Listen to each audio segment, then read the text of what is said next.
So I'll call the meeting to order. And I'd like to start real quickly with the Pledge of Allegiance and roll call. We'll do the pledge first. Can you lead us? Absolutely. Honorable. I pledge allegiance to the flag of the United States of America, and to the republic which is one nation, under God, indivisible, with liberty and justice for all. Thank you. Need a roll call, please.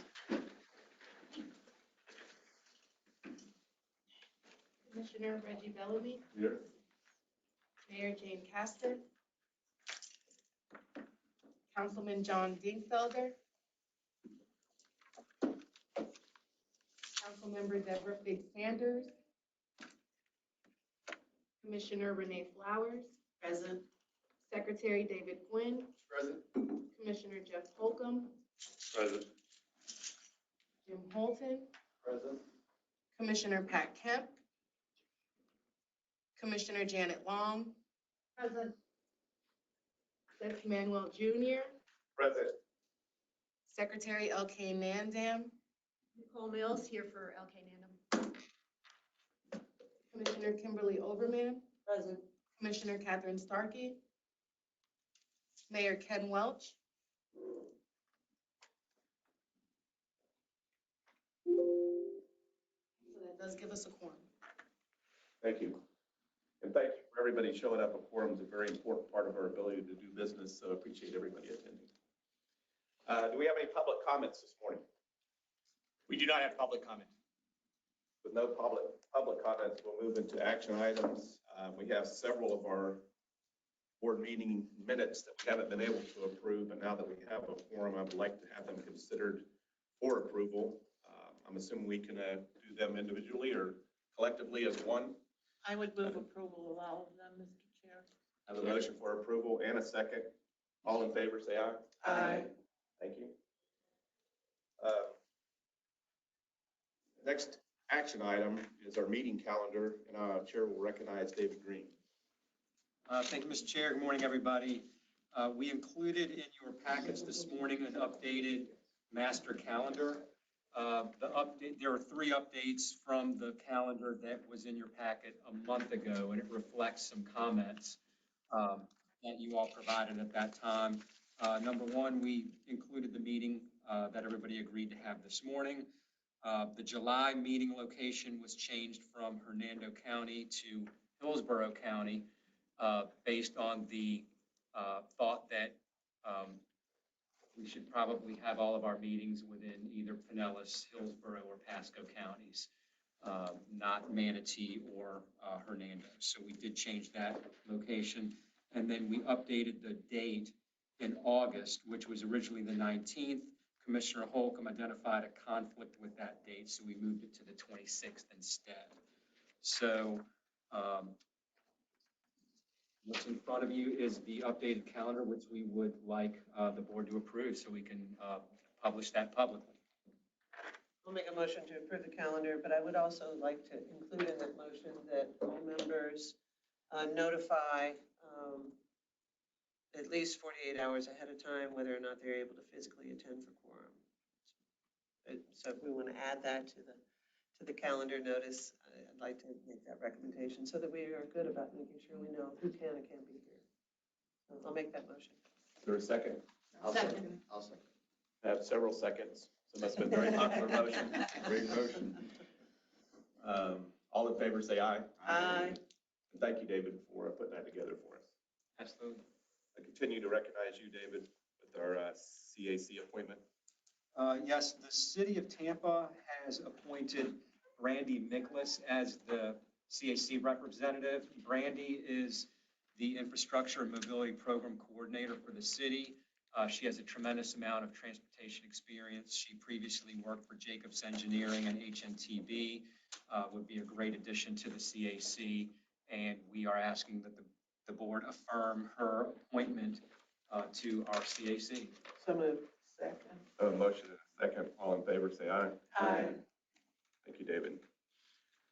We've had the executive director compensation item on the agenda several times also for review and approval by the board. David, I don't know if you want to speak to anything in particular about what's been recommended, but it seems complete to me. And if there's no board input, we could have it considered in a motion, and a second for approval would be appropriate, unless you have comments on what's been provided for his compensation. Mr. Chair, I'd just like to say the Finance Committee did support. Yes, recommendation. that's true. And our Finance Committee did support and recommend it. We just didn't have a quorum to approve it at our last meeting. Motion to approve. I'll second that motion. I have a motion to approve and a second. All in favor, say aye. Aye. Your compensation package is finally approved, David. Thank you. Did we get you any checks? Continue working for us. Chair recognizes Brian Pizarro next. Thank you, Mr. Chair. In February of 2020, TBARTA, we signed a master agreement with USF for research and technical assistance. It was a 2-year agreement. It allows TBARTA to call upon the Center for Urban Transportation research on an as-needed basis. We've used them in the past. For example, they wrote our Public Transportation Agency Safety Plan. They did the evaluation of TD Tampa Bay for us. They've done good work. However, the agreement expired. We would like to renew that agreement. Work that we give Cutter will be done through a series of task work orders. Those task work orders would still be subject to our procurement guidelines. So, for example, if the task work order is greater than $50,000, we would still bring it before the board for your approval. If it's below $50,000, David would have the authority to sign that. So the requested action before you is simply to authorize the executive director to sign the master agreement with USF. Second. I have a motion and a second. Commissioner Flowers, did you have anything else to add? I know that came before committee also. No, we just had a presentation before the committee, and there were a few questions that was asked, and primarily anything over, did we have the opportunity to weigh in on that? So everything was sufficient. Thank you, Mr. Chair. I have a motion and a second. Commissioner Long? Yes, I would like to know if there was any discussion, Commissioner Flowers, on the fact that it seems a little odd to me that Cutter is the one that we go to, and it's also the same one that the legislature uses for their work. Isn't that a bit of a conflict? Was that even discussed at your meeting? That did not come up as a conflict. They're two different, I understand that the state may utilize them, but when we're asking them for specific services, it's based on contractual communications between us and Cutter. It should not be a conflict of interest, especially if the bid is they're requesting to bid on services and we're utilizing them specifically for that service. But my bigger point here. But there was no discussion, in answer to your question, there was no discussion about it being a conflict. I would defer to legal on that since I'm not an attorney, but I don't see a conflict. Well, my bigger point is we've used them for a very long time. And because we are still in the place today that we have been in for a long, long time, I just can't help but wonder if a fresh look at our region might give us some new and interesting ideas to think about. Because it seems to, I don't know, and I don't mean to put Secretary Gwynn on the spot, but at the same time, is there a benefit to having a group that's outside of Tampa Bay? I think, before he answers, if you don't mind, at some point, if we wanted to open this up so that we could see what other resources are out there, whether or not they meet our needs, I don't see why that would be inappropriate, but. Oh my God, stunned. I don't see why that would be inappropriate, but when you look at just the strong, and this is just my opinion, when you look at the strong partnership between the University of South Florida, where they are located, the fact that they've expanded services when it comes to their research in this particular area. I think they were just awarded another $75 million from the state because of their research work in this area. It just says that they are kind of like the go-to individuals, but that doesn't mean that later down the line, we could look at crafting a document that would see if there will be any other people to bite on that, and that probably should come through the planning committee.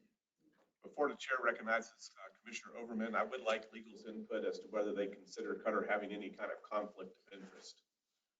Because I see them as two different things. The board may want to explore other options, but I don't want it to be based on a conflict that doesn't exist or does exist. I'd like your thoughts on that. At this point, I don't know the relationship between Cutter and the state, but I'm assuming that they're a vendor of the state, just like they're a vendor of TBARTA.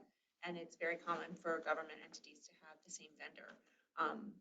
You know, I would, if there's a specific issue with regard to the scope of work, I would need to analyze that with regard to it. But just coming in, looking at the status of a vendor for the state versus a vendor for us, even receiving funding, that's not going to be. Well, I wouldn't want a conflict of interest to be an issue for Cutter unless there is one. So if you don't mind just doing a little background on that, and the chair recognizes Commissioner Overman. Thank you. And I hear your concern. But I would also offer as some assurances, Cutter is used in the Tampa Bay region for a lot of different things. And what I have enjoyed is their courage to say things that we oftentimes as leaders won't say. So I think maybe that there is some hesitancy of what we've been able to accomplish over the years has been, I think, more board driven rather than Cutter driven, because they've made some really great innovative recommendations over the years to my experience, and yet it hasn't moved forward because of policy decisions by our leadership. The good news is they continue to have the courage to say things that we need to hear. And I have great confidence that they'll bring us the information that we need from a professional research position. And honestly, this is a really great deal. So I would highly encourage continuing that. But to the point, I think it would be wise to get the request to see if, in fact, the new contract they've gotten from the state would present a conflict of interest. So, Mr. Chair, Thank you, if I may, Commissioner Long. rather than take the time of the board to keep on talking about this issue, how about if it's all right with the rest of the board members, I give the attorney the specific information that I'm thinking about, and that way we won't take up time here during the meeting since we have so much to do today. Thank you, Commissioner. Is that all right with you? I'm sure the attorney will accept that Is information. that all right? Absolutely. Thank you. But I think we should still act on the agenda item unless conflicts. I don't see any reason why we can't continue our relationship with Cutter. I move that we approve the master. Second. I have a motion and a second to continue our relationship with Cutter. All in favor, say aye. Aye. Opposed? No. Carries. Please note the objection from Commissioner Long. Chair, continue to recognize. Next item. Last April of 2021, the board authorized the executive director to sign a contract with SCJ Alliance to do the Pinellas aerial gondola study. That agreement is going to expire this April. SCJ, they've been doing great work. It's just that the amount of coordination with city staff has been more than anticipated. For example, we're coordinating a meeting with the Clearwater city manager to discuss the preferred location of the downtown station. So the work is moving along fine. It's just that we're running up with the possibility of the contract expiring. And so what we are requesting is a no-cost extension to the contract. The contract language does allow us to extend for 2 one-year terms. And what we're basically asking the board to do is to authorize the executive director to exercise that first 1-year option. We would be extending the contract out to April of 2023. SCJ believes that the study will be done well before then. They're anticipating wrapping this study up by the summer. However, I'm just going off of what's in the contract language, which is to add a 1-year extension to the contract. To recognize Commissioner Flowers. Thank you. Has the scope of this project changed? Because I heard that there potentially is no longer a desire for it to go into downtown St. Pete. If so, should we, I'm not sure if that's accurate, Mr. Mayor, but if that is, should we look at changing the scope that you have before us? If that is the case where it says it involves more coordination with the city of St. Petersburg. In December, we briefed outgoing Mayor Kreisman, and in January, City of St. Pete staff briefed Mayor Welch. Based on the guide or the information that we heard from city staff, we're going to focus the remaining effort of the study on the city of Clearwater. I think, and I don't want to speak for you, but basically what we heard from city staff was they felt that it made more sense. If we're going to do a gondola project in the Tampa Bay area, the Clearwater corridor seems to make more more sense. And so we're going to focus our remaining effort in the study on the Clearwater corridor. And we're going to kind of wrap up the St. Pete portion of the study with the SWOT analysis that was done. Brian, even though that's where we put the focus on our 41-mile plan, starting with downtown St. Pete, When you say I mean, that route that we put the new Sunrunner line on, was that even considered as a, I don't know, I mean, what I can tell you is that in the early part of the study, we did stakeholder engagement. We met with elected officials, civic leaders, say, for example, from the chambers, the downtown partnership, Car Free St. Pete. We did the same thing in Clearwater. What I can tell you is what we heard there with the Clearwater corridor, there was genuine optimism about it. People, they could see that it makes sense. Even the people from St. Pete said, yeah, I could see it working in Clearwater. We consistently heard skepticism from the people in St. Petersburg that we met with on the stakeholder engagement, that they just did not see how this would make sense in downtown St. Petersburg. However, we kept doing our analysis. SCJ, they developed several draft alignments for downtown St. Petersburg. We presented it to the study advisory committee. Like I said, we briefed Mayor Kreisman.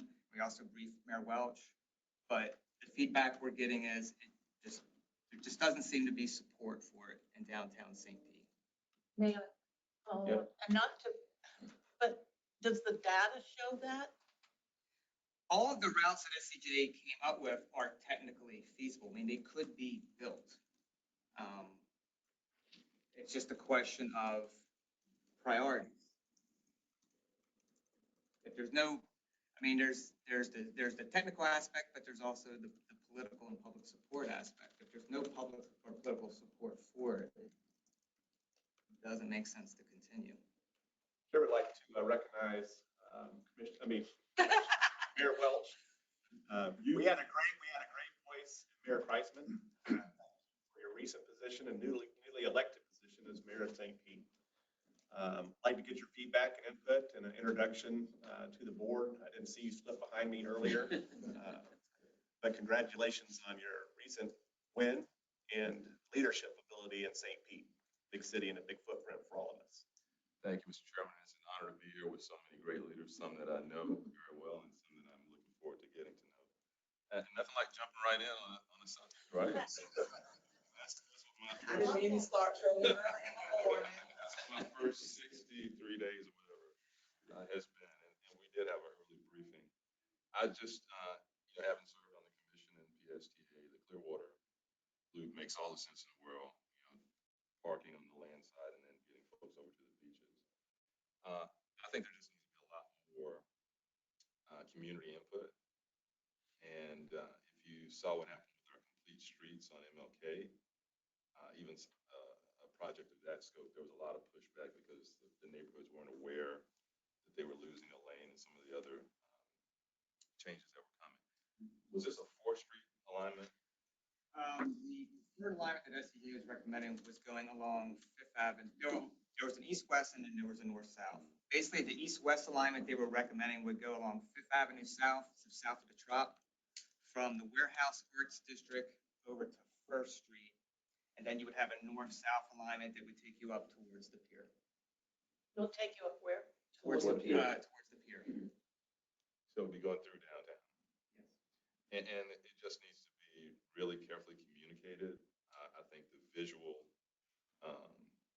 impact will be a real issue in St. Pete. So that was my feedback, that we just needs to be a lot more communication about what it is.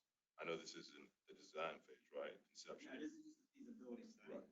But once it gets out there, then we'll be answering the question. For example, you wouldn't believe the kind of pushback we're getting on BRT, which we planned for more than a decade for Sunrunner.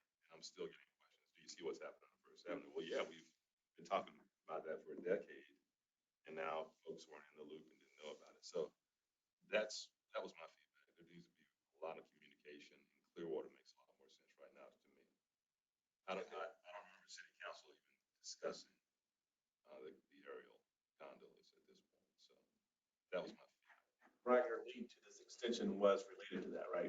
More community input, more community meetings, more time to deal with the citizens in the area for the feasibility study as well.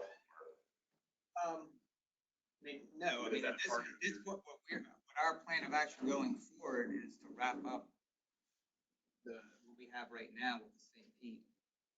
You know, we're kind of stopping the St. Pete part of the analysis, and we're simply want to focus on Clearwater going forward. Did you believe St. Pete needs additional input? Mayor Well? I do. I don't know. You know, we're all post-COVID, and everyone's been kind of isolated. I'm not sure what kind of community input we've had on this concept in St. Petersburg over the last year and a half. Like I said, we've met with the chamber, the downtown partnership, and it's been consistently skeptical. And I would say push that- back, why are you doing this? And Downtown St. Pete is walkable. yeah, one of the concerns or comments that I made when we started talking about this early on is whatever we do in transportation, even though you're going down Fifth Avenue South, if you recall, I said, it still doesn't embrace or bring in the greater part of South St. Petersburg, allowing them to be able to traverse into the downtown community. So Fifth Avenue South is good for the Warehouse Arts District, but you have really the heart of South St. Petersburg further south than just Fifth Avenue. So the only reason I brought it up was because of the language that was in the contract. And since it had St. Pete in there and I had been hearing conversations about the skepticism with St. Pete, I wasn't sure if we wanted to remove the language. And if things occur further down the line, we could always certainly look into it. But if you think it would be best to leave it in there so that should minds be changed or a different direction or whatever, I'm okay with that. I just wasn't sure if we should leave that language in there. It seems to me, just thinking out loud with you, Brian, that with the newly elected mayor gathering his own voices in St. Pete, that before the doors closed, we should visit with him and kind of go through that background process about what you've heard and let him at least weigh in on the subject as part of our overall debate. Unless the board feels otherwise. That wouldn't have any bearing though on continuing to move forward with this contract. No, I'm saying we should, but I don't think we should exclude the conversation that the mayor's asked to consider. Right. I just wanted to make sure I was hearing what you were saying. I remember when it started. Well, but you know, and I understand that TBARTA has been working on this for a very long time. That still is very different from whether or not the community actually understands and knows what's happening. Not everybody in St. Petersburg communicates with the Chamber of the Downtown Partnership.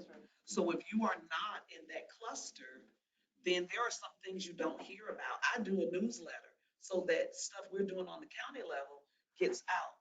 St. Pete now has a radio station that they do things. So it just has to be many different mechanisms that you use, because individuals who may not live immediately in that corridor or affiliate themselves with those organizations, they may not hear this. This is not, you know, on the menu for them today. Right now, it's housing. And so, yeah, it's housing. And so I'm not saying that the time we've spent on this, even before I got here, is not sufficient.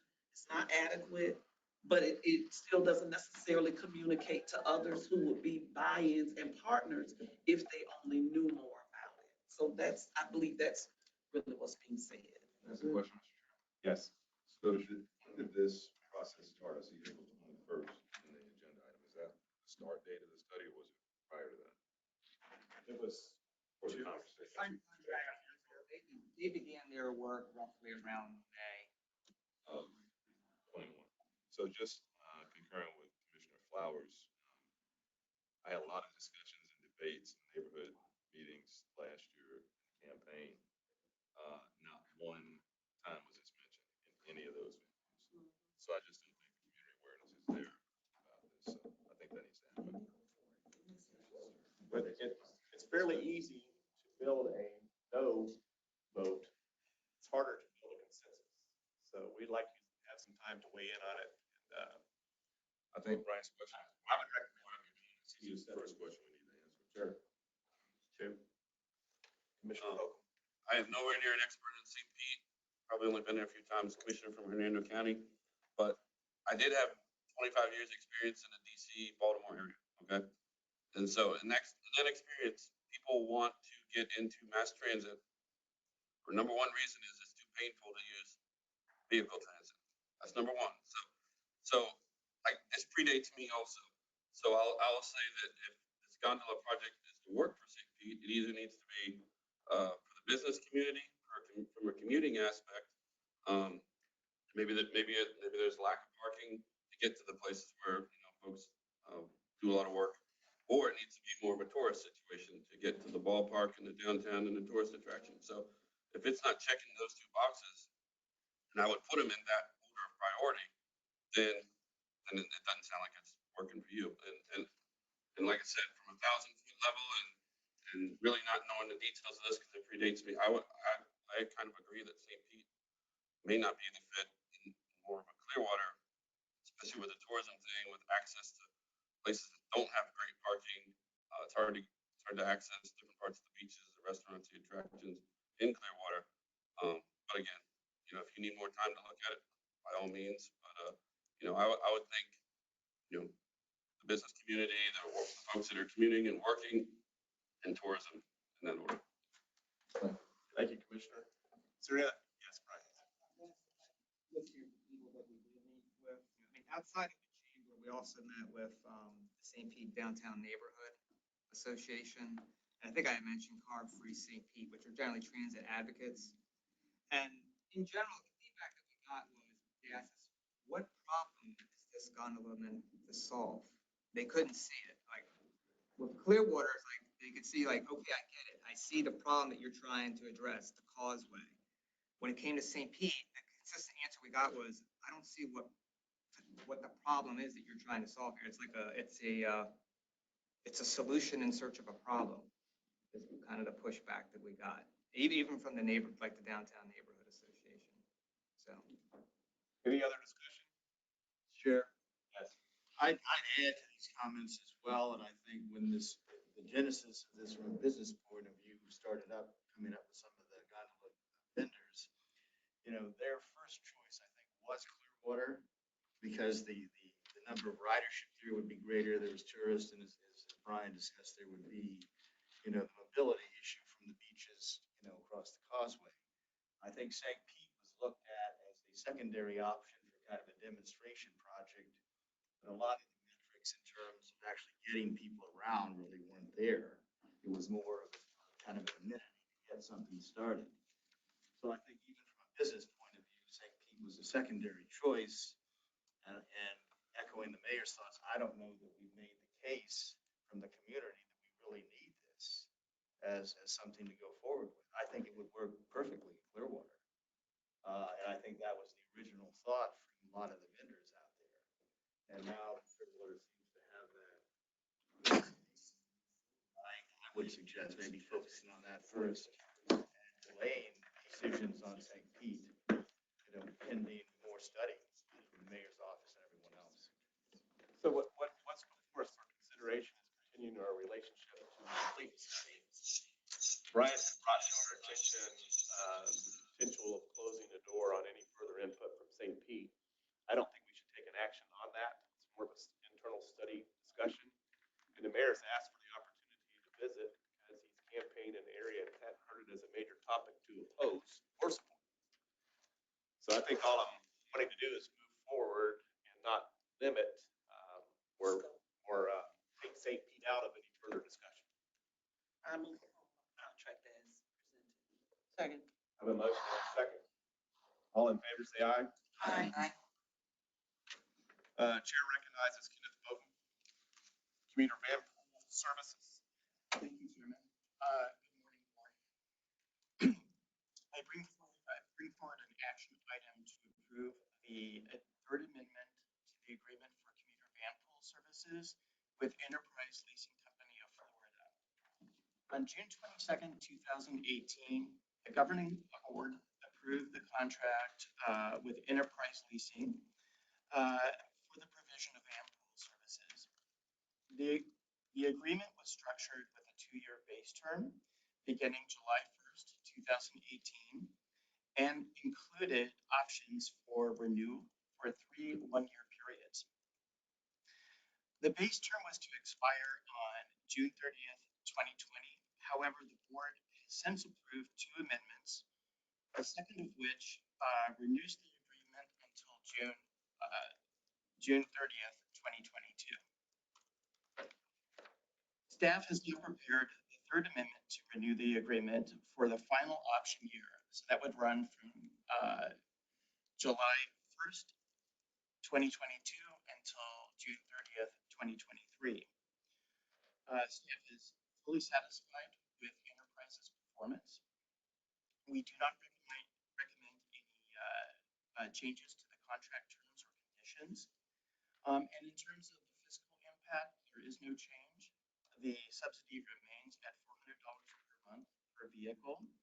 The projected expenses of which were approved for the fiscal year 2022 budget.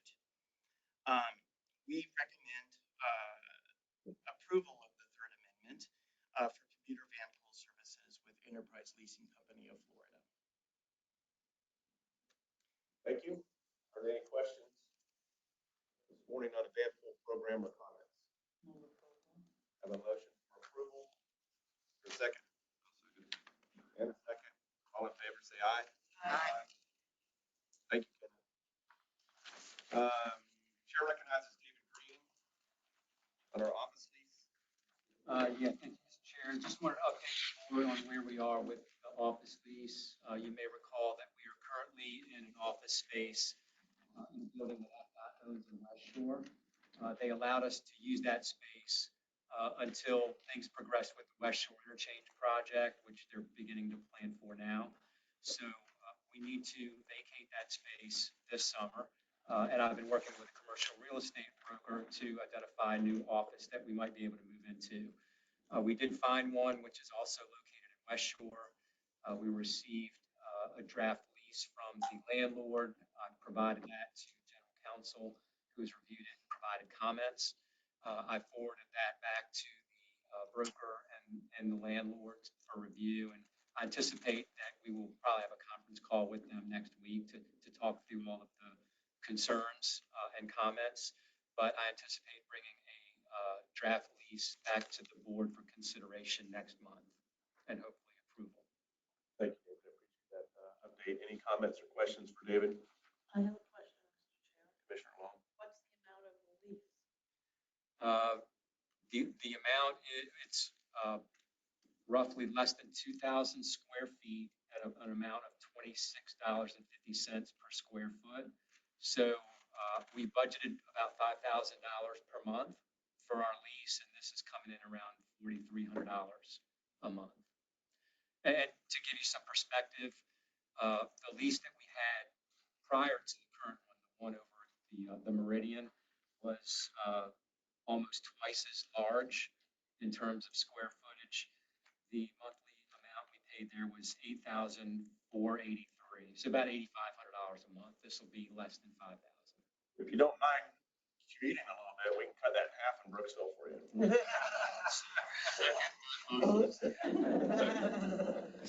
I need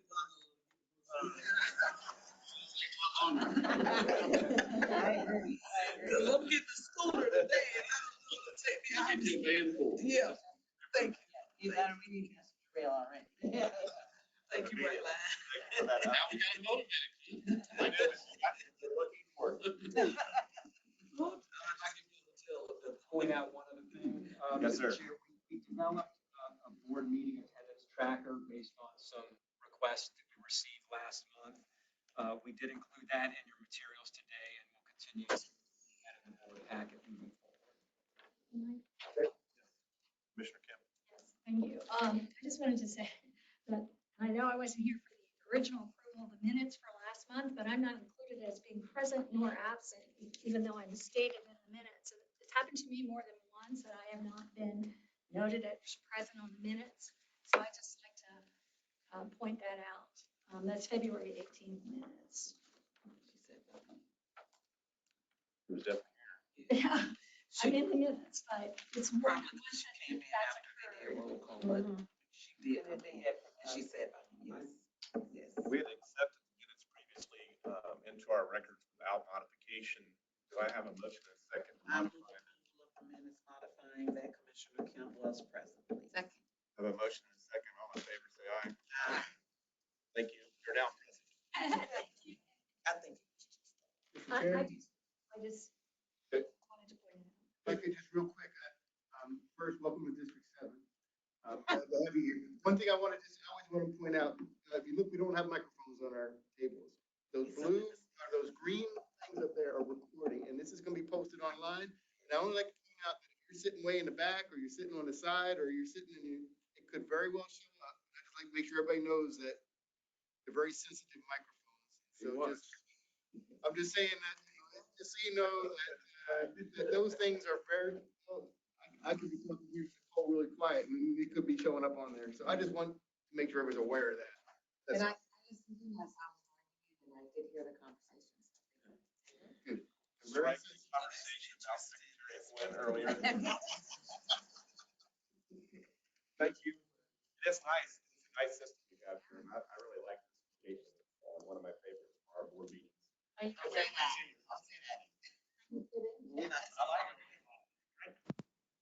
like it. No, I like the airport. Commissioner Flowers? Thank you.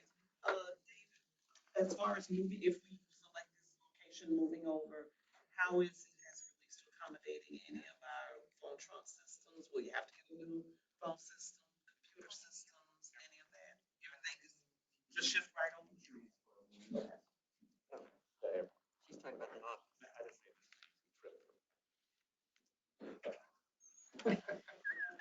So the next items are staff reports with no people by them. So you're going to be recognized for agenda item 6.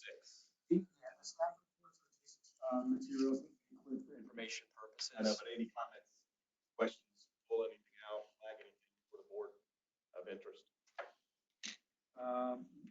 Nothing in particular. We had some new committee vacancies on our CAC, some resignations. So we've been in touch with those organizations who are responsible for appointing people to make sure that they're aware, and we're working with them to identify new people to appoint to the CAC. So from a policy discussion on our board meeting areas where we're going to meet in the future and move forward with the types of venues that we visited about in the last meeting with no quorum, can you update what we now have as mostly a full board as to what our thoughts are, where we'd like to have our future meetings? There was a request last month to inquire with TPA about having all of our board meetings at a central location at the airport. We did reach out to them, but they indicated they're unable to accommodate us. We will have our meeting at the airport next month, but they can't allow us to have any standing board meetings there. So based on that, I mean, we can certainly try to identify a central location, someplace to have a standing meeting, but absent that, we'll just continue to rotate around. Typically, in Pinellas, we'll meet at PSTA with the planning council as a fallback if PSTA needs their boardroom on that same day. In Hillsborough County, the county center has been gracious enough to allow us to have some meetings there. So same idea, we'll continue to work with them in the event that they have the room vacant for us. And if not, we'll try to find someplace else. Pasco County, we typically meet at the government center. Thank you for that update. We were trying to move toward the airport, thinking that might be a great central location, but there's a lot of logistics involved for making our board meetings work. So, Commissioner Kemp? One of my concerns about the airport that I mentioned at the time, it's not relevant now since that's not possible, was that we weren't able to broadcast live from there. I know this meeting now isn't going live, and I always think that's a problem. I'm a stickler about it, and I'm just wondering why it's not going live here, and I do appreciate all the great technology. Is there a reason? And I just want to point again that out as a really significant issue for me. Thank you. David? I would say whatever venue we're at, we work with the technical difficulties of those people. So at PSTA, obviously, we've been there a lot. They're set up to broadcast as the county is as well. I certainly defer. I mean, Fdot has been very gracious allowing us to use all this technical capability, but we have been adding on to the TMA leadership meeting, which also I believe is not being live streamed as well too. So we've made that, I don't believe that meeting will be. That doesn't say anything. Matt Baldwin, TPO Director, and you asked us if we could broadcast this through GoToWebinar, and we're planning to do the TMA leadership group that way. And I believe that we're doing this meeting as well. Is it? Cheryl says yes. So then we are doing this meeting? Through our GoToWebinar. Yes. Well, I think we're talking public, though, not internal. Public access, if you have provided that link online, anyone can log into GoToWebinar and view it. Now, we do publicize phone numbers. You can visually, sorry. I think the request was that the board wanted to broadcast live on YouTube. And we don't have the physical capabilities to do that at Fdot. We worked with Matt and UIT. We don't have the capabilities to do that. So Beth graciously agreed to let us use the link for her meeting, and we are doing that via GoTo. Appreciate that. So I guess the question is, what the public obviously understandably, YouTube, we can go on, log in, we send out the link. GoToWebinar, if you have a GoToWebinar account. Any member of the public, click on the link for GoToWebinar and view the meeting. Yes. You don't have to have an account. We certainly can inquire upon that. So, the request was we wanted to live stream the meeting as well. So we did put out there's a phone number which you can listen in, but certainly, obviously, the live stream is now TBARTA does not have a GoToWebinar account, but certainly if we're able to broadcast that or able to use some capability here, absolutely make sure that's available to the public. The public can link in that format, we need to explore it. So Absolutely. thank you, Commissioner Campbell. Commissioner Flowers. So Fdot could use Zoom as a vehicle. You can't tap into that because of what's the legal? Because I mean, the White House does Zooms.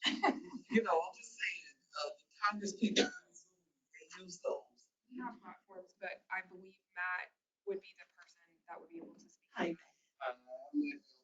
From District 7 Fdot. The difference between various meeting platforms aren't so great. They all function in fairly similar fashion. So as long as the link is provided to the public, they would be able to view this live as it was happening. So regardless of the meeting platform type that's chosen, as long as we are able to use it in our environment here in our system, as long as it is set up to be able to be viewed by guest attendees, anybody can join that link. Now there is a maximum of 1,001 attendees in the way this meeting is organized. Some of that is depending on the licensing that the organization has chosen. So if you feel, or there will be more attendees than that, that would just be something that needed to be explored in the licensing for the organization that set up this link. Zoom is $45 for the professional one because I have it and I use it. You can set it up so that persons can either communicate back or they can't communicate back. They can only see and hear, but you can see who's there. There's several things that you can do with that platform. For as a former trainer, I use, if it was a meeting like this, I use GoToMeeting versus GoToWebinar. But you know, that's your choice. But again, that's a platform. But it certainly can be utilized, and you can arrange it so that it's safe. You can send it out so that passcodes have to be entered to enter in or let people in if you're worried about, you know, because some people doing some bad stuff, putting all kind of characters over folks' heads and all that stuff. But yeah, there is a way to do it so that it is live, so that persons can interact. And I don't know if you all wanted to hear from the public, like the PSTA, you know, they ask are there any people from the public. So you certainly can set that up so that if they raise their hand, you only let that one person in. You're not letting everybody in. So that's just some information for further consideration, Mr. Chairman. Brian, I think what you're, Commissioner, Just a little bit on that. I found this all the time in our commission meetings. We probably all have PIO people who are pushing out information, various things, important things we're doing. We just heard about St. Pete. A lot of people not knowing what's going on with the gondola there. the frustrating part is people gotta wanna attend, or wanna click on something, or wanna like the Fernando County Government Facebook page, or the sheriff's Facebook page, or emergency services, and all those pages. So I don't know that necessarily live is the answer, but I think it'd be valuable to know whether it's live or recorded is how many people are participating and how many people are opening up the meeting and watching for our benefit and Mr. Green's benefit, that we know, our folks being involved, and maybe we can do things more proactively from public information standpoint to get that in front of people, in different ways to get more knowledge out there. So that's always the hard part, but, we're an information society, but it's hard for people to, absorb our information. Government, we're not that sexy. I don't think there's something about the 1,000-person limit yet. Brian, board obviously would like to be connected. I think that's something y'all hear each time we visit Commissioner Kemp, and all of us, I think, feel the same way. So as our technology improves our ability to get out to the public in that space, I think that would be something you should explore, both DOT and other entities that can help us get there. I'm sure in the future we can do it. We unfortunately didn't do it this time, but I'm sure we can get it for the next one. Thank you. Mayor Welsh? So that's a perfect example. If I knew that discussion was coming up, I probably would have put that on social media with a link to a way for the public to access it. So we do have a TBARTA page. Do we anticipate posting the links there or utilizing Facebook Live meetings? What's our social media? I would think on our page, but I'll defer. I would say that we have generally we have a YouTube channel page, which all our meetings are streamed live except for this one. So we have the capability, we usually with Zoom, we'll certainly explore when we can. If go to webinar is not capable of going through the YouTube channel, certainly make sure we publicize that separate link. We do have social media channels on LinkedIn. We do post information on our newsletter that goes out on a weekly basis as well too. We'll make sure that we're consistently putting out the links to upcoming meetings, because I do believe our subscription base is a couple thousand people. And those are probably our most ardent followers as well too. So we are using those channels. Thank you. Any others? I can share that there are 6 live members of the public online currently. Now there are 8. So if anybody would like public comment at this time from them, that could be arranged. Possible. We have earlier, and I think we probably should move through our agenda today, put it this in front of us as something we can explore for regular use, so that we know how it works from the chair's perspective. Is there any other business to come from the board today? As it pertains to that, under the communications report, getting a summary of what our outreach looks like is obviously been prepared, and that's great. Having a consistent social media platform and notice to increase our attendance to more than 6, which would be from the public. But the fact that it is on recording and getting that social media report on how well public is following what TBARTA is doing is always, I think, beneficial to the work that we're doing here. So if that could be, if it's not already in the report, so I didn't click on it right now, but if that could be included in that communications report, that might be very helpful for us to identify when our platforms do change, which ones work the best to have public not only view it currently live as well as watch it later if possible. So thank you very much. Any other business for Commissioner Long? Well, yes, I believe I was here when the meeting started today, and I haven't heard one word about what has happened with our appropriation in Tallahassee, or what we're doing at the federal level with regard to the infrastructure funds. Since there are so many extraordinary opportunities with that, I think it'd be nice, are we not having a report on our state and federal issues today? That was not on the agenda. The agenda was for the action items that have built up over the past 7 months. Well, hello, Does anyone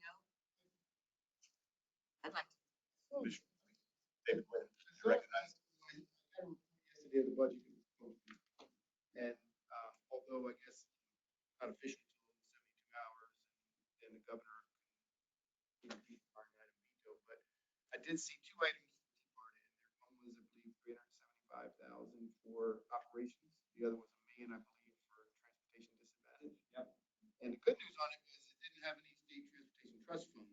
It was all general revenue, so that would not put us in a position that we may have to look at replacing other funds or finding other funds. So as long as it stays like that, no, that's just what I saw come through last night. But we're always hopeful that it doesn't hit our budget, because then we just have to find a way to cover that. Looks like it's coming out of general revenue. I can follow on. And do you have, Mr. Secretary, any input on the infrastructure package that went through the House 2 days ago and was supposed to come up in the Senate either today or yesterday or today? State. So we're still watching everything up there. One of the issues is there's a lot of discretionary programs in there. But my understanding is at this point, there's not a lot of definition of how those programs are going to be administered, how they're going to be evaluated. And I believe they haven't necessarily hired all the staff yet at the federal level to administer those programs. So one thing we are hearing is that there's a very good sense that success on the federal discretionary programs will be probably higher if they're led by the locals as opposed to the state agencies. And so we're going to be partnering. We certainly will support and find ways to provide funds to match, but I think most of the discretionary grant applications will probably be best received if they're initiated at the local level. Thank you for saying that. That means a great segue into the rest of what I wanted to follow up. Pinellas County, I don't know about my colleagues on the Hillsborough and Pasco County, but Pinellas County recently had a workshop all focused on transportation and transportation funding. Because all of these packages that we now have an opportunity to apply for regionally, there's always a match that has to come from the locals. And so on top of that, we have our own infrastructure needs within our county. And as a result, we have directed our staff to come back with us for recommendations on a new funding source. Now, I knew about that. You all heard about some, she said it, Commissioner Kemp, our last TMA meeting, and maybe this is a further conversation right after this meeting for TMA. Talk about out of all 67 counties in the state, there's only 2 that don't have a transportation piece in their general revenue. No, I understand. I'm sorry? The ones that have transit, but what I understand, so the two that have ad valorem or Right. designations, Not that we're advocating any kind of a referendum on increasing the ad or whatever, but the conversation has to start because we have such a right, once in a lifetime, really opportunity for a generation opportunity to act in a regional way to bring our public transit opportunities to the forefront. And in our county, we're hopeful that we can get our largest cities, Mayor Welch, thank you so much for being here to hear me say that, all partnering with us to work on a gigantic application for those federal dollars. Because, good grief, there's a lot to be done. And if you just think about the transition from the way in which we use our cars today and the price of gas, what it takes to have a really truly effective infrastructure package with superchargers in Pinellas County. There's only 2 in our entire county for almost 1 million people and never really go on the road, but I don't see more and more and more electric vehicles. So, yeah, it's a really big opportunity, and I hope we don't miss it. Chair's going to recognize Commissioner Starkey and then Commissioner Overman. Well, good points, and I would say, in following up on the appropriations or the money that just came out, I am curious to know what, and what the counties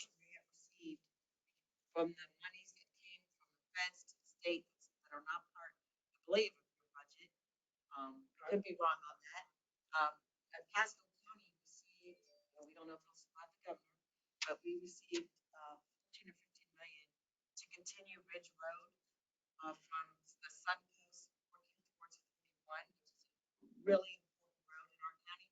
You imagine we're soon going to have 1 million people. We have 2 east-west roads. We need our third. We also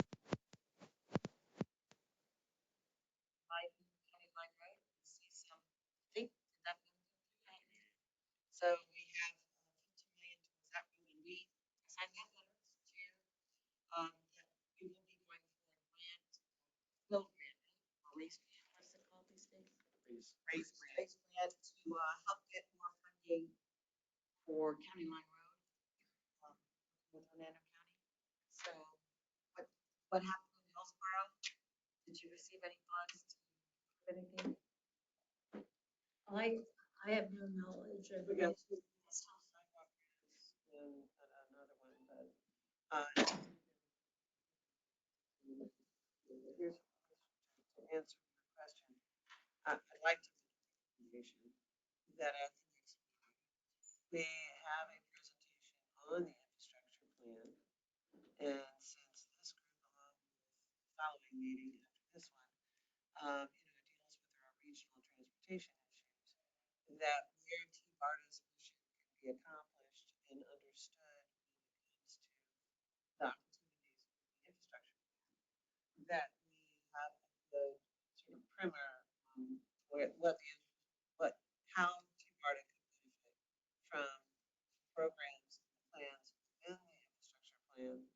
And then it's my understanding by August, we will have better instruction on how to apply for those dollars and what the staff will be set up at the federal level for those things. Yeah, it's a pretty big deal. It's a big plan. But I did meet with a gentleman from DOT at the federal level at NACO, and they did offer the ability for local, and did recommend that local entities apply for many of this because they are very specific goals. But I believe, to the point of the mission of this organization, it would be beneficial for us to not only see what those but then see where those touch points with local efforts, as Secretary Glenn mentioned, where it fits, where local and federal dollars could in fact achieve some of the goals of TBARTA. And the reason I mention that is, Hillsborough County is moving forward. We had our transportation workshop yesterday with all of our partners to look at how we would go about generating those local fund matches that are necessary to compete for those grants. So I do think that because TBARTA has a regional mission to achieve, and the infrastructure is so important, it might be wise at the next meeting or in June, but I would prefer to have it in April, that we hang on the agenda. An opportunity to understand the various different metrics of the infrastructure plan that would coincide with TBARTA's mission for new business. I was stating for the ferry discussion, but I don't know if you want to bring it up now, but we did get a $4.9 million federal grant, as most, I think everybody is watching grant to get our first ferry in Tampa Bay. And if we had worked really hard on that grant possibility, which was a little, it surprised me that when they put out these, specifically the ferry grants, you don't have notice that they're going to put it out. You have 5 weeks to apply for it. It was only possible, or at least we made, I think, a very competitive package because Hillsborough County put out $1.2 million. It has to be applied through HART, because you have to have a transit agency that can apply for it. It also is only available if you had a legacy system. So if we hadn't had a legacy system already operating, we would not have been eligible to even make application for that. And secondly, I think a big focus right now in terms of transit in Hillsborough County. My home is our operation and maintenance center, which I've known is in critically terrible condition for the past 5 years that I've been serving on HART. It was a renovated truck stop, this trucking company facility from the 50s. It has terrible plumbing problems, terrible mold problems, terrible leak problems, and they, have we on the list, it's $100 million facility. I know District 7 has been helping us to make a match to that. We have an application into the FTA. It's our number one priority as far as transit goes. For us in Hillsborough County, and I know our TPO is as well, have looked at advanced applications as a commitment to come to that $1 million, because until we get that operation and maintenance center in the clear, there's nothing for us in Hillsborough County that is more important for moving people in transit than that operations and maintenance center. Board members, unfortunately, the hands of time have caught us. The TMA meeting is going to start sharply at 9:30 a.m. So we're going to adjourn our meeting. Board, thank you all for being here and creating a forum so we can take our action items on today.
glad to have you here today. I believe we're going to be live, correct? And so we'll be live streaming. If you look at the ceiling, you see kind of green lights on the concept. You'll notice there's no microphones here at the table. Those are really good. So pick up everything. So if you sit way in the back up there, you talk to the guy next to you, or you're talking real quietly, just like to make everybody know that these things pick up everything. So not to say anything wrong, but I'm just saying it's always nice to know that anything you say and here will probably. You'll also get your dings on your phone, Yep. vibrating on the table, and so just wanted to heads up. Okay, we are almost there.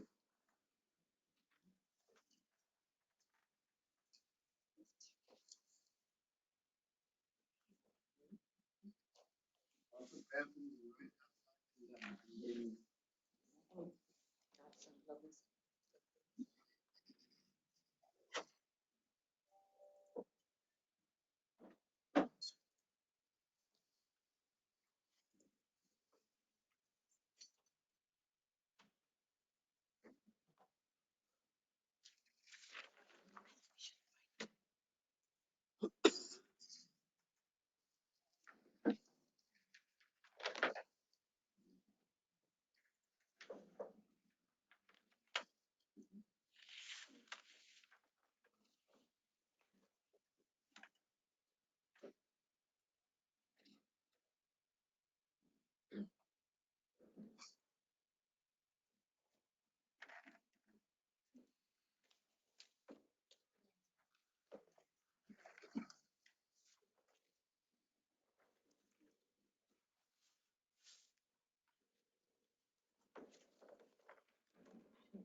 Mr. Secretary, what would you recommend you help to expand this just a teeny bit? Your product. On the wireless. They're almost like something about a hotspot. Almost. This isn't too bad. We turn on this whole thing in 15 minutes. So.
Cheryl, can you promote me?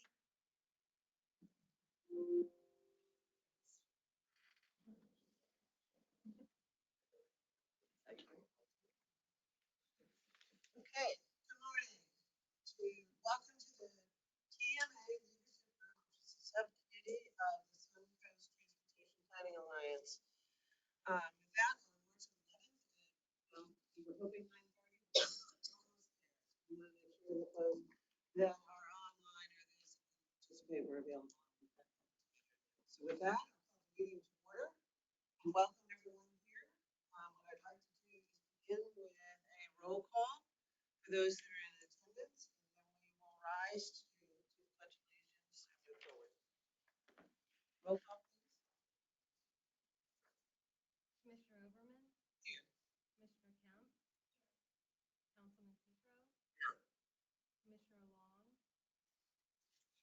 He's here. Commissioner Eggers? Here. Mayor Budzinski? Here. Commissioner Starkey?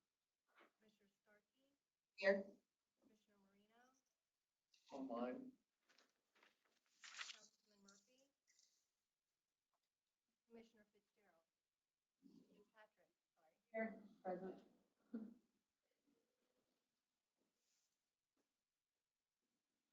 have a quorum. Excellent, thank you. And if you all rise and for the pledge of allegiance. I pledge allegiance to the flag of the United States of America and to the republic for which it stands, one nation, under God, indivisible, with liberty and justice for all. Thank you very much. All right. We've got a lot going on in our region, and thank you all for being here today. With that, we will open it up for public comment. Each speaker will have approximately 3 minutes to speak. And I'm going to check with Ms. Alden to see who you have on the list that may be available to speak. Madam Chair, I don't have anyone online right now with their hands raised. The only comments we have online right now are that they're just asking that we speak up a little bit. Okay, great. Thank you for that notice. There is one that was emailed to us. Would you like to read this? Sure. And this is from Andrew Morris of Largo, Florida. On February 1st, 84, Amtrak intercity passenger rail services were discontinued in Pinellas.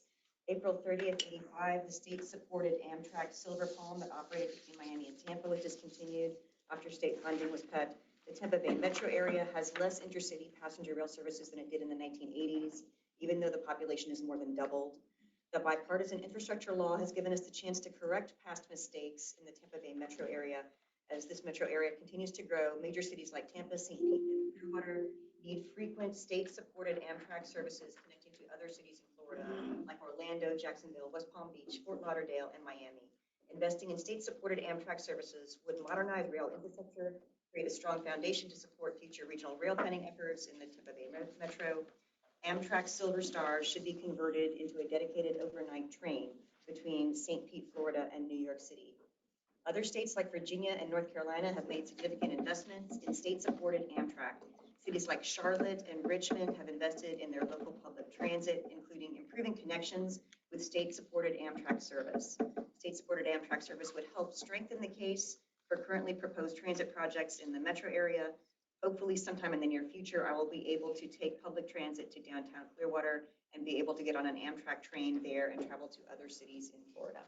Excellent. Thank you very much. Enter that into the record for public comment for today's meeting. And seeing no other public commenters, we'll move on to the next agenda item. That is the meeting summary for approval for the December 10th, 2021 meeting. So moved. I have a motion by Commissioner Kemp, Second. second by Councilman Citro. With that, we can, if I'm not seeing any discussion, please take a roll call vote. Actually, it's just I think in this case, we can do a voice vote. All approved? Aye. Any opposed? Okay, thank you very much. The next item agenda is actually an update on the planning with respects to the local rail corridors, which are currently owned by CSX.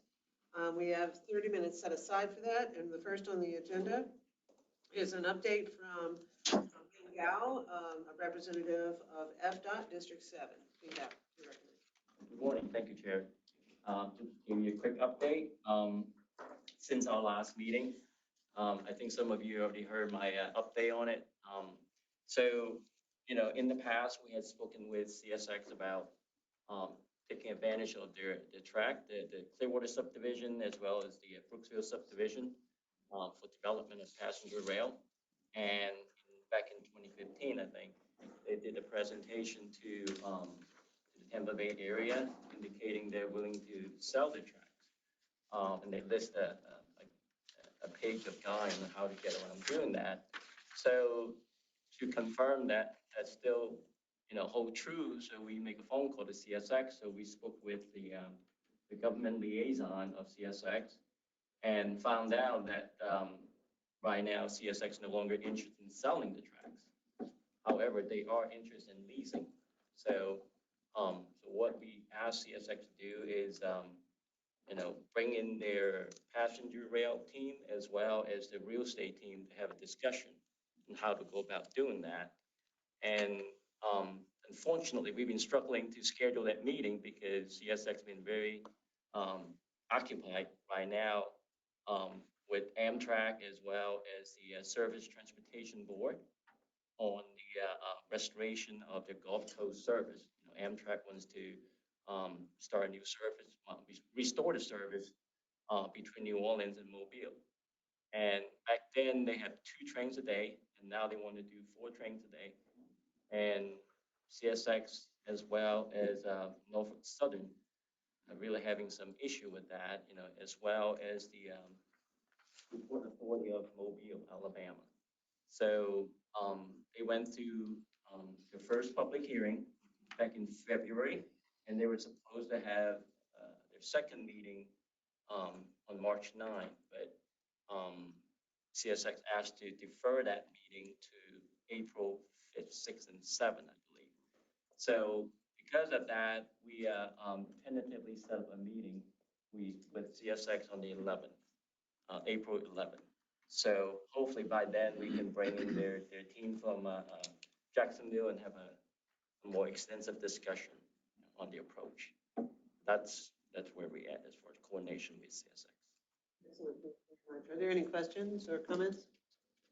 I'd like to actually make sure that we're aware of that meeting, and any of our board members that would like to attend and observe or have an interesting conversation with CSX, that would be great. I recognize that CSX is adjusting to their new world as it requires that they negotiate with Amtrak in a way that they may not have had to in the past. These 2 lines, as we have discussed in the past, are a critical success opportunity for this region and serving this region. So I look forward to that meeting beginning in April. April's better than the fall. So thank you very much for Mr. Ryder. Mr. Just to follow up on that, you mentioned Mobile and New Orleans as the desired connection. Didn't that service run all the way to Tallahassee and Jacksonville? And is there any interest in CSX in having that conversation? They had not gone there yet. I think right now the focus is between New Orleans and Mobile. Once they get through that, I think they can certainly talk about extending that, because the original service does go to Jacksonville.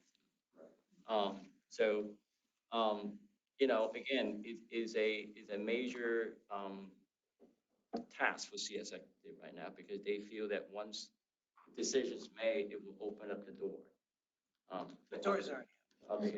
The door's already open. So they want to make sure their interests protected, especially with the current supply chain issues. They want to make sure the freight movement is protected along that line. And unfortunately, it's single track for most of that corridor.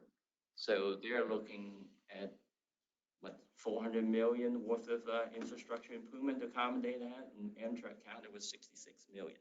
So, there's a lot of back and forth. And if I can follow up, you mentioned in your remarks, either to our group or previously, that CSX was interested in shifting more freight usage to those lines in the Tampa Bay area, the Brooksville and Clearwater subdivisions. Did I misunderstand that? No, I don't. I don't think I heard that. They want to do more freight. They just want to protect their interests.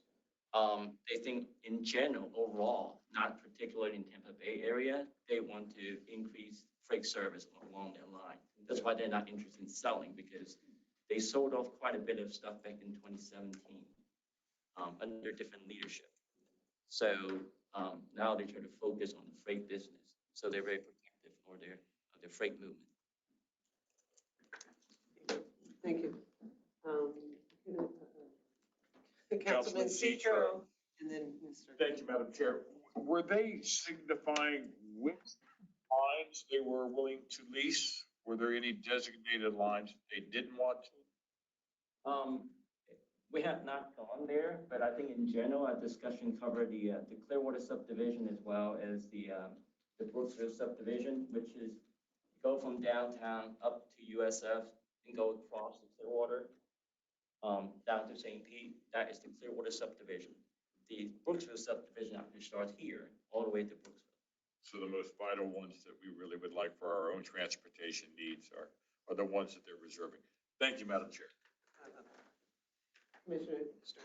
I just want to say I drive the 54 corridor all the time. I have never been stopped by a train. So seems like there's room for us. Any other comments? Just a quick question. Quick question? The technology or the track, the type of track that's used for transit versus, you know, the freight is significantly different. Is that what you were talking about, referencing that need to retool the tracks, or is that the issue? Can both go on the same track? Yes, that's from a previous study, right? So it depends on what kind of a train we're looking at, what type of passenger service we're looking at. So passenger rail comes in many forms. In this case, if we need to accommodate both freight and passenger, we need to make sure that the passenger rail is heavier than light rail. So maybe we're looking at the DMU, diesel multiple unit, which is heavier. I would say like similar to Sunrail type of train. So they can go on the same track. However, the condition of the track dictates how much improvement we need to make to the existing track, because freight doesn't care bumps in the road, the passengers do. So, you know, we need to make sure it's smooth enough for passenger service. What type of improvement we need to do. One of the other items that certainly become a topic of discussion is, right now we have primarily a single track running in the middle of the right of way. So for what we would want to use it for, you'd have to have a significant amount of double tracks. So you don't have one train going up, one train coming back. You're going to have. The other thing is the crossings, because CSX will see every crossing as a big liability. And so they're going to want to really have an investment in making sure those crossings are improved quite a bit. And then the signaling system. So there's a lot of components that, if we get to that point, a lot of that will come up, but they would expect a significant investment, even if we were leasing it, which is a discussion we'd have to have, because if you're buying it, you make this investment, that's one thing. If you're leasing it, you're making this investment. You know, you got to look at how that lease is structured and so forth. Answer your issue. I would just like to point out for the record, I know I did this during the last discussion, is that Sunrail in Orlando and they had significantly, those were CSX tracks that were converted, like they have been all over the nation. And that was just done about 7 years ago now, not even 7 yet, that they've been in operation. And those tracks were used much more for freight than our tracks have been used here much more frequently. They had much bigger issue with that in Orlando when they contemplated the conversion that they've done, totally, by the way, at the cost of the state, buying the right-of-way, buying the tracks, locomotives, the stations, and paying for the first 7 years of operation. But that aside, I think freight, the ability to move freight by train is very important. We do it a lot less here in Hillsborough County or in this region. There's a lot less freight used. But what they do in Orlando is that the freight is moved after hours, midnight through 6 in the morning, so that there's the commuter is at a different time.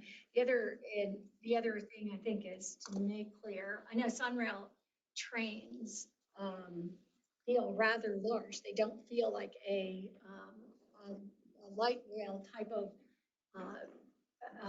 locomotive. But in San Diego, for instance, if you've been there and ever used their commuter rail system, it's done on CSX tracks, it's done through the city, and the locomotives there they look more like smaller. And they're DMU, just as we said, diesel multiple units that are runnable on the tracks, and they appear to be, for most people, more what they expect when they think of a rail going through a city. So, I mean, there are more than one option in terms of the view of that.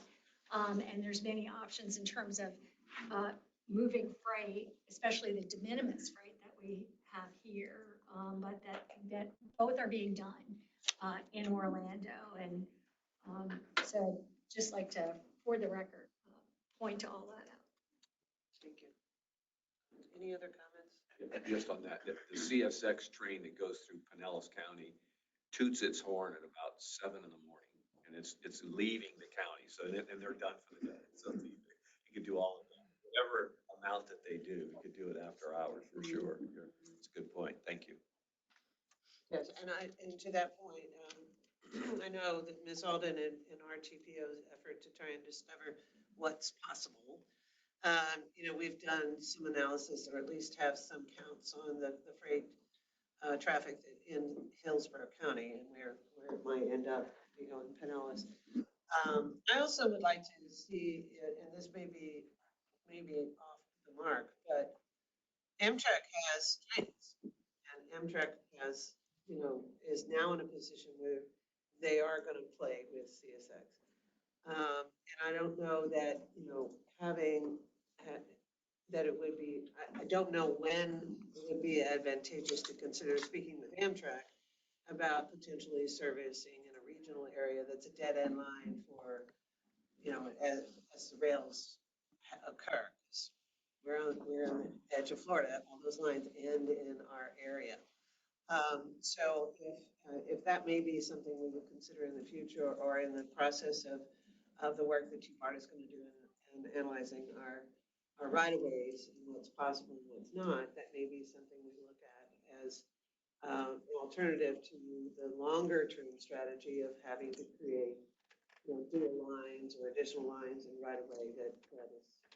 So. Thank you.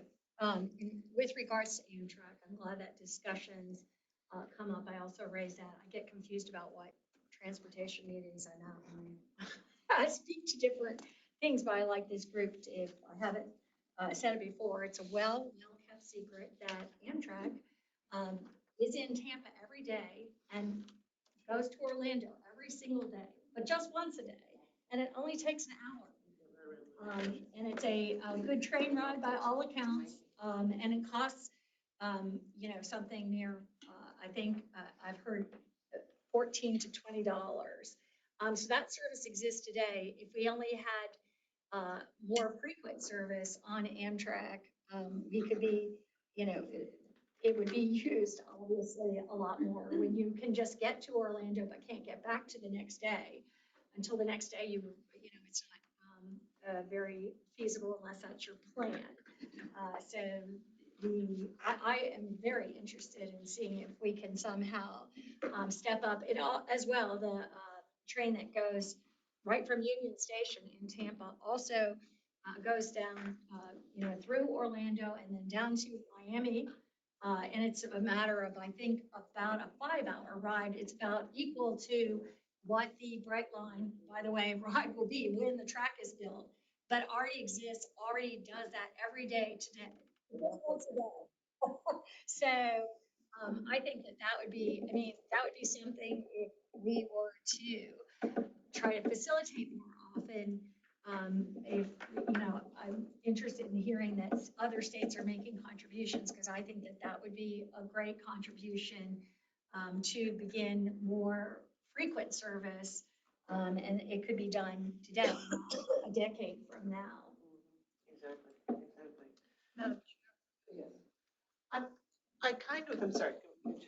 Yeah, Commissioner Long, you recognize. I kind of like where Commissioner Kemp is going on this issue, because that same train also goes to, probably not the same, but I have ridden it down to Palm Beach when we had our VAC conference in Palm Beach a couple of years ago. It is the same train, by the way. But it also goes to, it can also go to New York City and Washington, D.C. And I've taken that train. It was fabulous, because it had a dining car. I had no idea.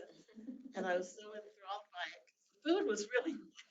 And our grandkids with us. all that expensive. So, that might not be a bad idea if we could figure out why you can get over to Orlando, for example, but you can't get back, because who likes driving from here to Orlando? Same day. It's a nice, yeah, my point, when I have Secretary Gwynn, there's gotta be a reason, right? There's no other track to bring another one coming and going. You'll find just the frequency of the trains that they provide. And my mother-in-law actually takes it from Deland to Tampa sometimes. It's pretty reliable, very inexpensive, less than gas probably to drive. Yeah. And Deland's where the auto tree comes in too, to take you north. So to your point about going to New York, my parents have taken the auto train down here and land in the area. And we're able to get around the state because we don't have further train service to provide them all the way either. So, but, so I'm gonna, under Commissioner Kemp, and we have 3 more presentations associated with this. So we're close to our time. I'll just say, on the infrastructure money, from what I understand, there are other states, particularly in the Northeast, that are funding more frequent Amtrak service through the infrastructure grant. And so it would be, I think, really, and it's not a technical issue that prevents it from moving more than once a day. It's a financial issue. It's, you know, an issue that we could make a difference, like they have made a difference in so many of the Northeastern states where they're using it and, you know, valuing it in terms of, it just seems to me to be something that would be easy for us to do if we could make that happen. Great, thank you very much. With that, I'd like to move on to TBARTA. Madam Chair, if the group would humor me, and my apologies, apparently there was a public commenter who raised his hand, I think while I was reading the other email. And would you mind backtracking?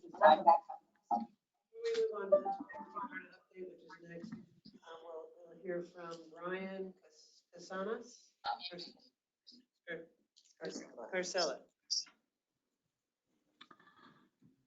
Hello, can you hear me? Okay, thank you so much. I don't have any formal comments written. I only found out about the meeting kind of last minute, but I decided to tune in, and I really appreciate the conversation, the direction that the conversation is going in. I live in St. Petersburg in a neighborhood called St. Pete Heights, which is adjacent to the CSX rail line. The impact of commuter rail in our city, in our county, would be tremendous to our residents. And as president of the St. Pete Heights Neighborhood Association, I just want to say that we have, you have the full backing of many, many residents here who for years have been wanting to see some movement in terms of either light rail or bus rapid transit or some form of easier connections throughout Pinellas County and St. Petersburg. Thank you for considering all of the options. Thank you very much for your comments, sir. Appreciate it. That will go to TBARTA's update. Brian Pissarro. Thank you. As you know, TBARTA has been tasked with doing the corridor study of the CSX corridor. What I've been doing at this stage is trying just to assemble as much background information on the project to go into the scope of work. I've actually begun developing the scope of work. This past week, I've had the joy of rereading the 2009 TBARTA master plan that Cassandra and even Beth, I think, helped write in a previous life.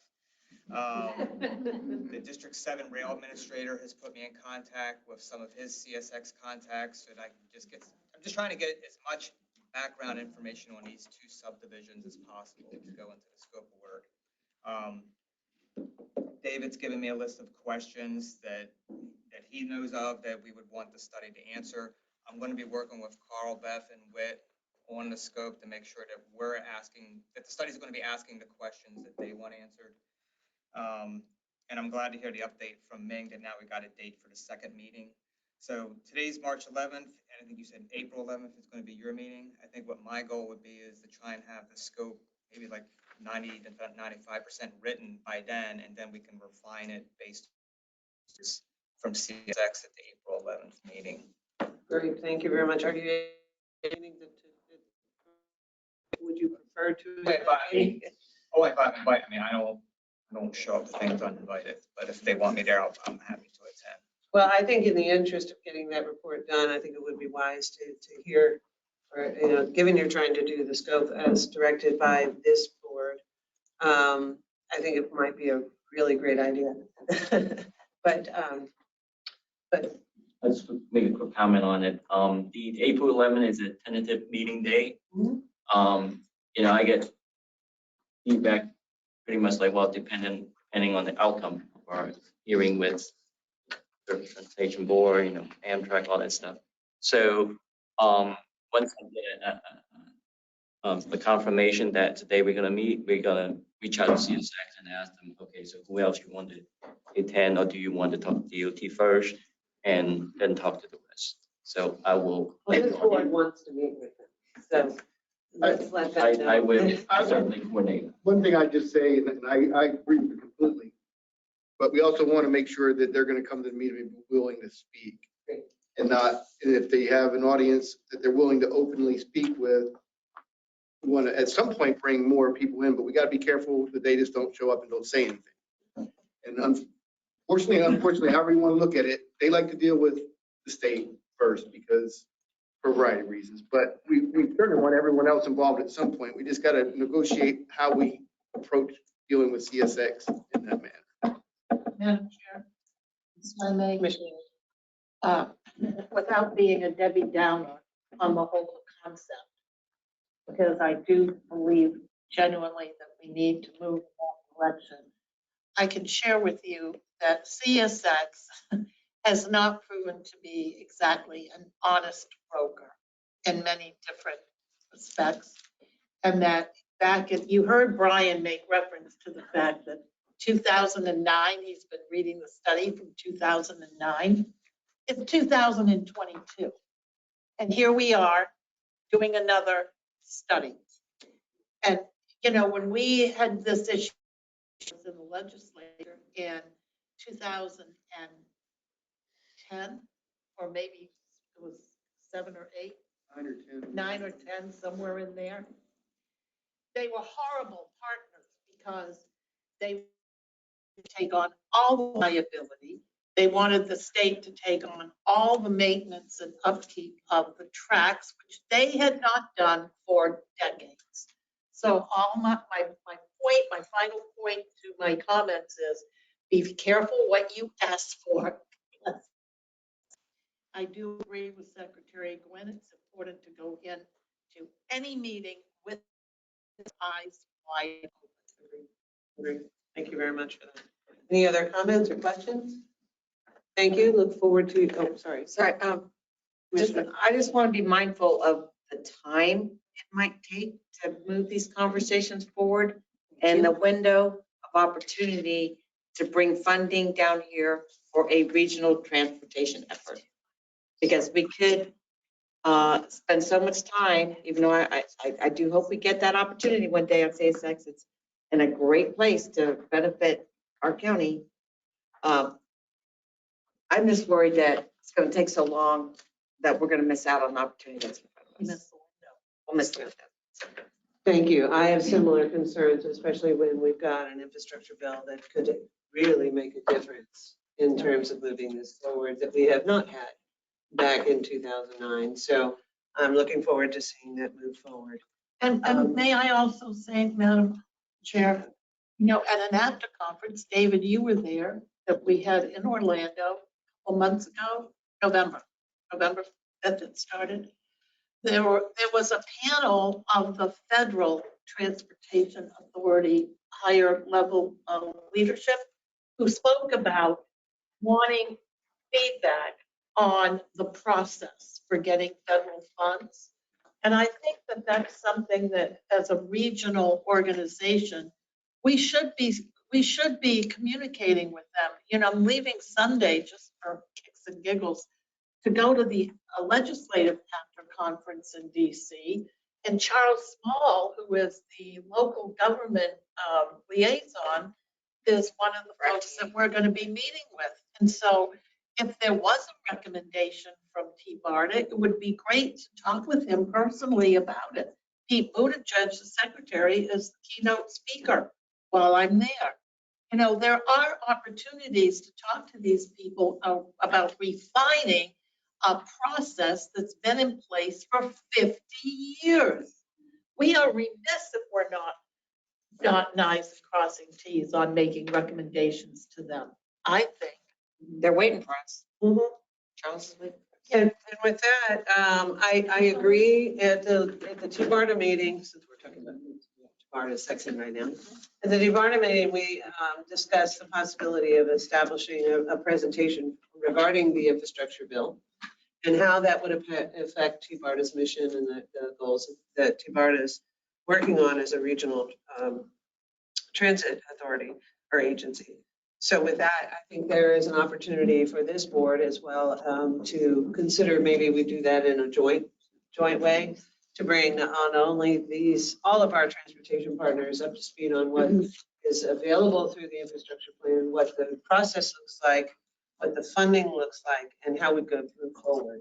And with that, I'm going to recognize Beth Alden. We've rearranged the agenda just to change that. It's going to give us the regional Florida MPO Advisory Council Freight and Rail Committee. So I'm going to talk a little bit about one of the aspects of the new bipartisan infrastructure law in the context of this update. So this has been kind of a great lead-in, and never fear, we are working hard behind the scenes to plug this group into that rail planning process. So we heard at our last quarterly meeting from Fdot about the statewide rail planning effort, and they held their first listening session with this group. They are holding another few listening sessions around the state over the next month. They are hearing around the state about the interest in passenger rail service and the state's role in passenger rail service. There will actually be, if you're still interested in participating in that and giving some feedback, there will be a virtual session on March 21st from 1 to 3. I'm sure we can put that information so that you can easily link to it.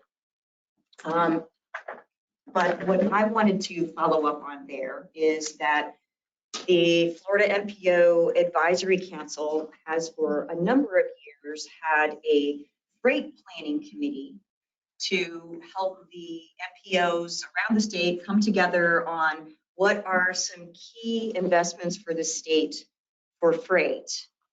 And over the last year, that committee has added to its areas of interest rail investments as well. And so this committee will be working over the next year with the state rail planning effort to help bring forward rail projects that are of interest to the metropolitan regions of the state. So the first workshop will be held on April the 27th in Orlando. We'll be providing virtual access to that so that you don't have to travel to Orlando. We have on this first agenda, so the 27th, I believe, is a Wednesday, and it'll be 1 to 3. And so we'll have an update on the state rail plan from Holly Cohen. And then we'll be hearing from the Federal Rail Administration about their new corridor identification and development program. So that is, let me talk a little bit about that. You mentioned that Federal Railroad Administration is seeking input on how this new program will be created. They issued a request for information. I believe that's still open. And then there'll be quote unquote establishing the program with some guidance on the 14th of May. And what we're hearing from them, well, let me just briefly go over what is the purpose of the program. So the program includes one, a process for eligible entities, and that includes regional planning organizations, and I'm sure TBARTA as well. Process for eligible entities to submit proposals for the development of intercity passenger rail corridors, a process for FRA to review and select such proposals, criteria for determining the level of readiness for federal financial assistance of intercity passenger rail corridors, a process for preparing service development plans, and the creation of a pipeline of intercity passenger rail corridor projects. We'll also be issuing planning guidance and other such features as FRA considers relevant. Some of the comments that I heard made on the webinar for this RFI were, we've been involved with FTA and their planning process for a long time. We're a lot less familiar with the FRA corridor development process. Can you please help us get up to speed and let us know what service development plans may already have been created in the past that we could refer to. So hopefully we'll be getting some more information about that. They obviously will not have issued that guidance in May at the time of our statewide workshop at the end of April. But it'll be an opportunity for conversation. So at our prep meeting for that statewide meeting, the FRA representatives suggested that we should be thinking ahead about who the partners would be on a grant application. They speculated that it would be likely that Florida DOT would be the applicant, but in partnership with an operator like Amtrak potentially, or another operator, and also in part the owner of the existing rail corridor. So back to that CSX conversation. They urged us to stay involved with the statewide passenger rail plan and advocate for the service improvements that we would like to see. So an opportunity to further that conversation at the end of April. And then the last thing that I wanted to mention is that I also reached out to Amtrak to participate in that workshop. Amtrak, again, is aware of how this process is going to roll out, that FRA is in the lead, that they would potentially be one of the partners. So they're interested in talking with us and other potential partners. And they have created a vision for service concepts that they could provide. It's called the Amtrak Connects Us Vision. It is online. There's a link to it in your agenda packet, but they'll be speaking briefly at this statewide workshop about the Amtrak Connects Us Vision. And I think that's all I have this time. Okay, great. Thank you very much. Are there any questions? Okay, so can we get a short notice of all those dates? As they would like to either watch virtually or attend, that would be terrific. Next on the agenda is the regional LRTP needs assessment. Chelsea is making that presentation. Yep. Cool, Brian. No formal presentation. So I did talk to you at your last meeting about the fact that we were going to be kicking off a regional needs assessment. This is really step one for the development of long-range transportation plans. All the MPOs are required to do this to really just identify what all of the needs are, and that sets the basis for identifying a list of projects that we all include in our individual long-range plans. So we decided that because we're working all so closely together on the CSX conversation and regional transit, that we would do this needs assessment as a region. So we've been meeting internally on putting together a draft scope for that. We've identified 4 needs that we'd like to evaluate through this assessment: mobility, safety, equity, and resilience. So we're right now working to identify a consultant that will help us with this process. We'll get started after July 1st. And then all of the outputs from that will actually feed into everyone's individual LRTPs going forward. So we'll bring you back updates as we go on, but I just wanted to kind of remind you all that this is going on in the background and all of our staff are working together on it. Excellent. Thank you very much for that presentation. Are there any questions? Thank you very much. Appreciate that. Madam Chair, I do have a question. Sure. Commissioner Long, you're right. Chelsea, sorry. Are you, is Forward Pinellas presenting at all at the climate summit on April 5th and 6th? We're attending. Because that's a good subject matter to bring forward, especially as it relates to resiliency and sustainability. I don't think we don't have a formal presentation slot, but we will be there. I'll be there. Interesting. Okay, thank you. Thank you. Next on the agenda is the update on the water transit. We had set aside 20 minutes for this item. We have a presentation by Tom Fass regarding the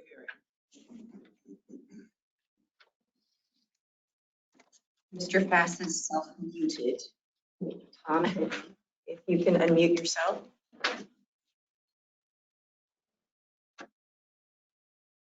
Yes, can you hear me? Yes, we can hear you now. Please proceed. Thank you, sir. Will you all show the slides? Oh, okay. Bringing them up now.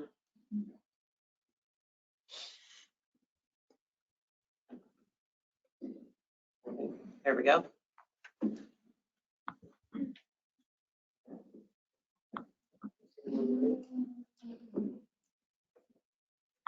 Cheryl, have you shared those or are we just seeing them on the projector?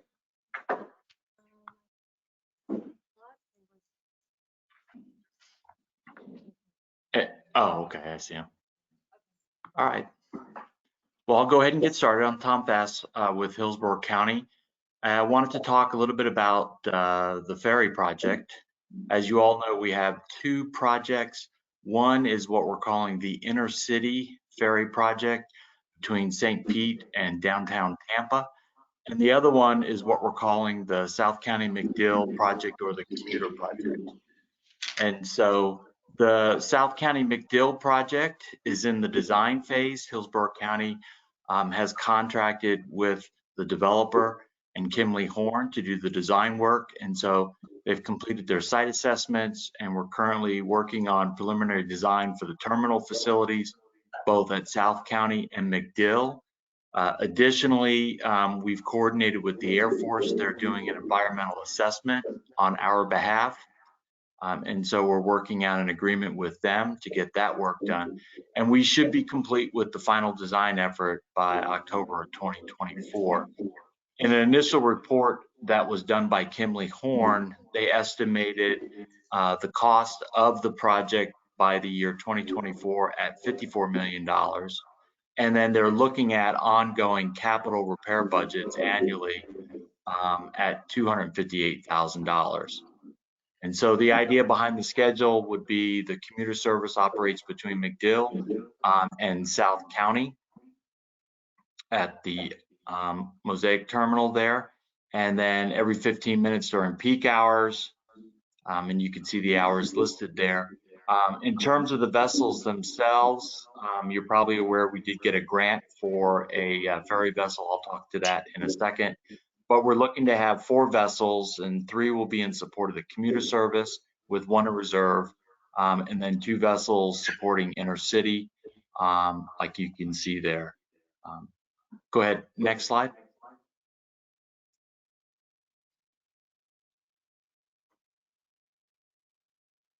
So the inner city project, which is underway and currently with ridership, is doing extremely well. You can see the schedule for the trips on the left there. You can see the ridership numbers we have as part of the contract.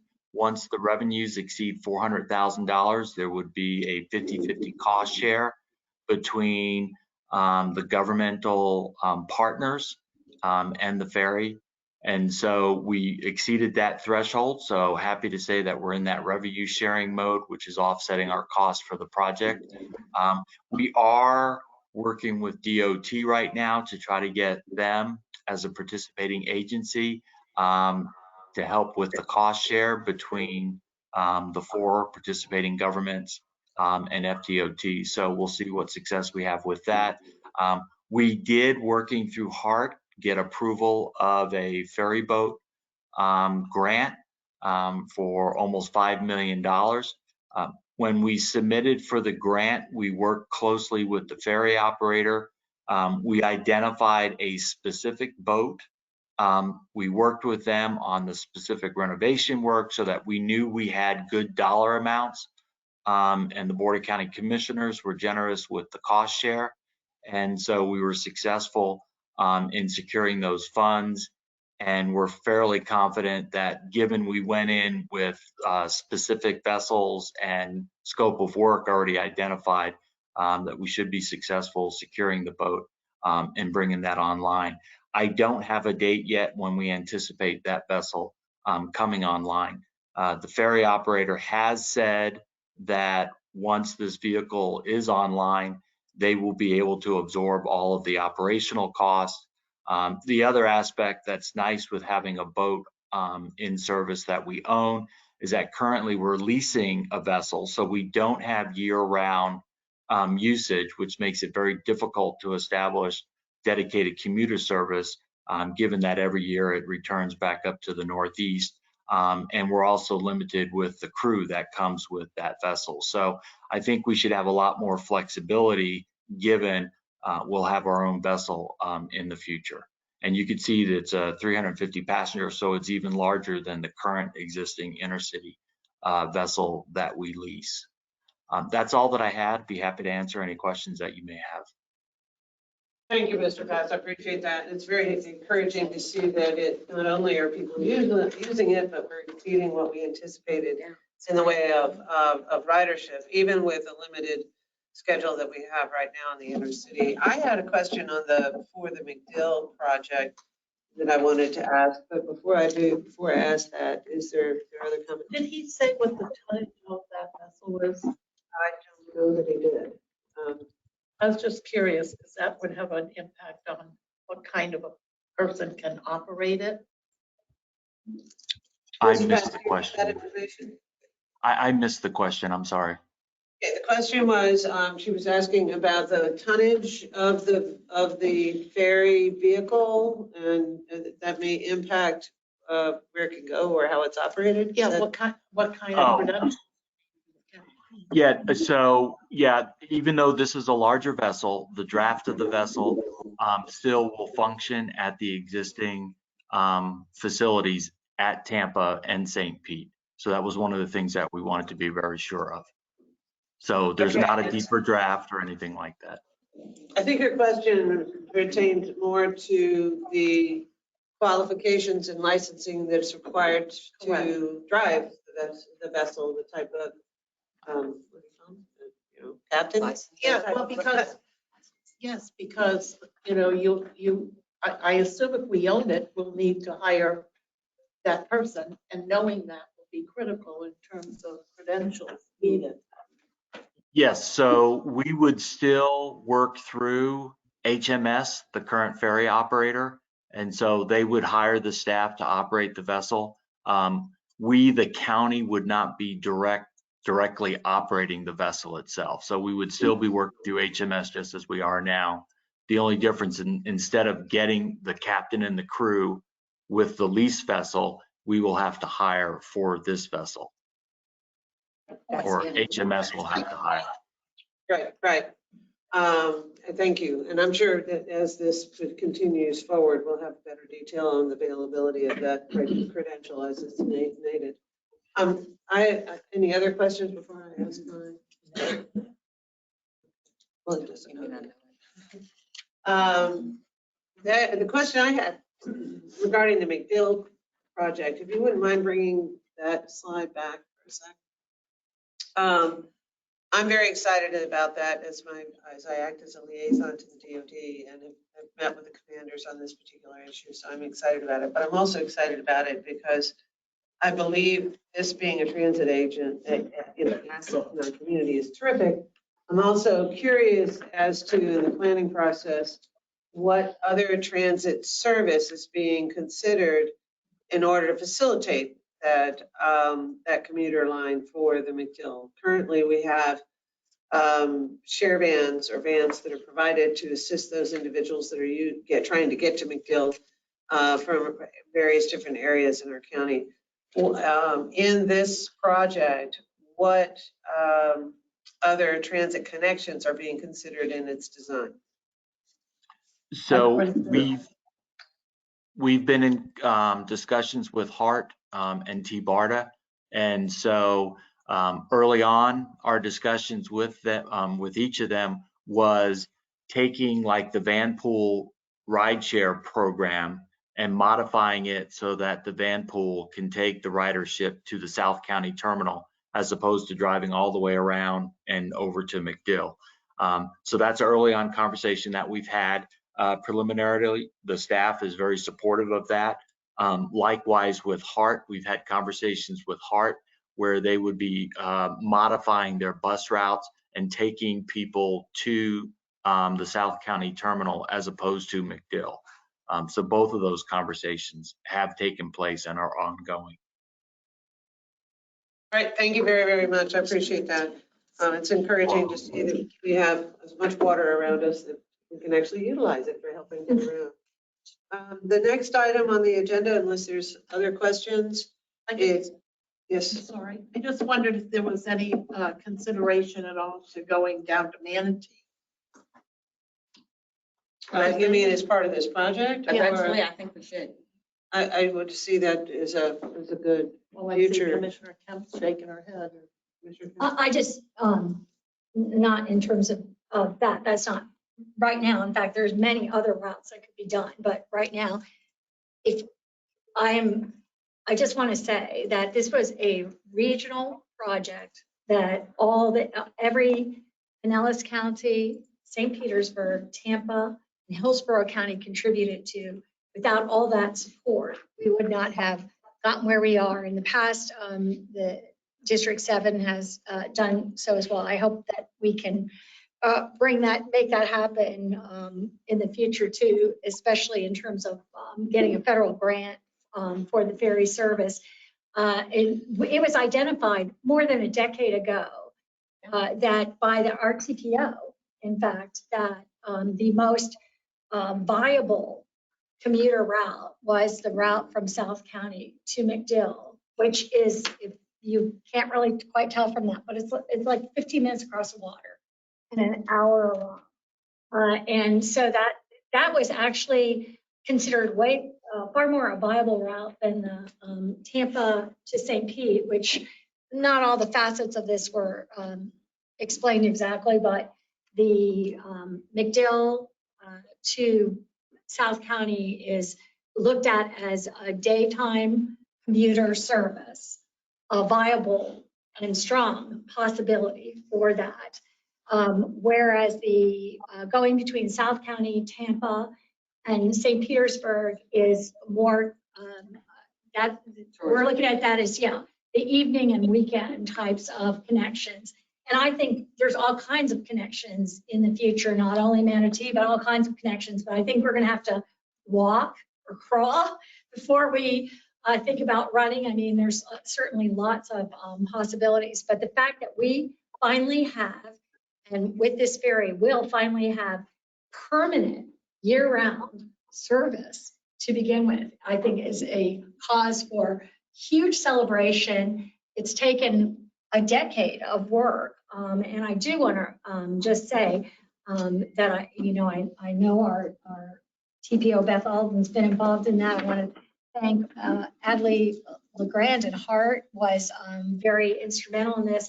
I'd like to recognize Ed Tranchik, who really has, I think without that, this would have never happened for a whole, at least I know of 8 years that he has been terrifically heavily involved in this. And it was a huge ordeal to pull off. Tom Fass as well with Hillsborough County and Greg Cordell have been, and I always feel like I might miss some of the parties involved, but I think it's a wonderful big feat. I hope we can keep moving forward and get, ferry service as good as Oklahoma City has. And I kid you not, Oklahoma City has ferry service and we don't. They've got it at the Panhandle. They've developed it before we did. So, I look at it as being very, very possible and a great amenity and a great public transit option for us to have here. So just want to thank all the parties for cooperating and all the governments who have contributed, because I think it really speaks to our working together to get this done. And as our first fixed asset project, we've been able to successfully move forward. I'm very proud of this, the process that we're going. And I can see more of it happening. Commissioner Starkey, and then I want to get to Mr. Blunt. I may have asked this question in this group before, but did anyone else here participate? I think it was called the One Bay exercise. And I think it was put on by the Tampa Bay Regional Planning Council at the convention center where we played with the Legos. Yeah. Yeah. I mean, we had these taxis that going all over the place. That might have been in 2000 and I remember that. I don't know. So I'm glad to see it happening. But I had a question on the MacDill route. Does it go to MacDill and so only our military can use it, or does it arrive right outside of MacDill so others can use it too?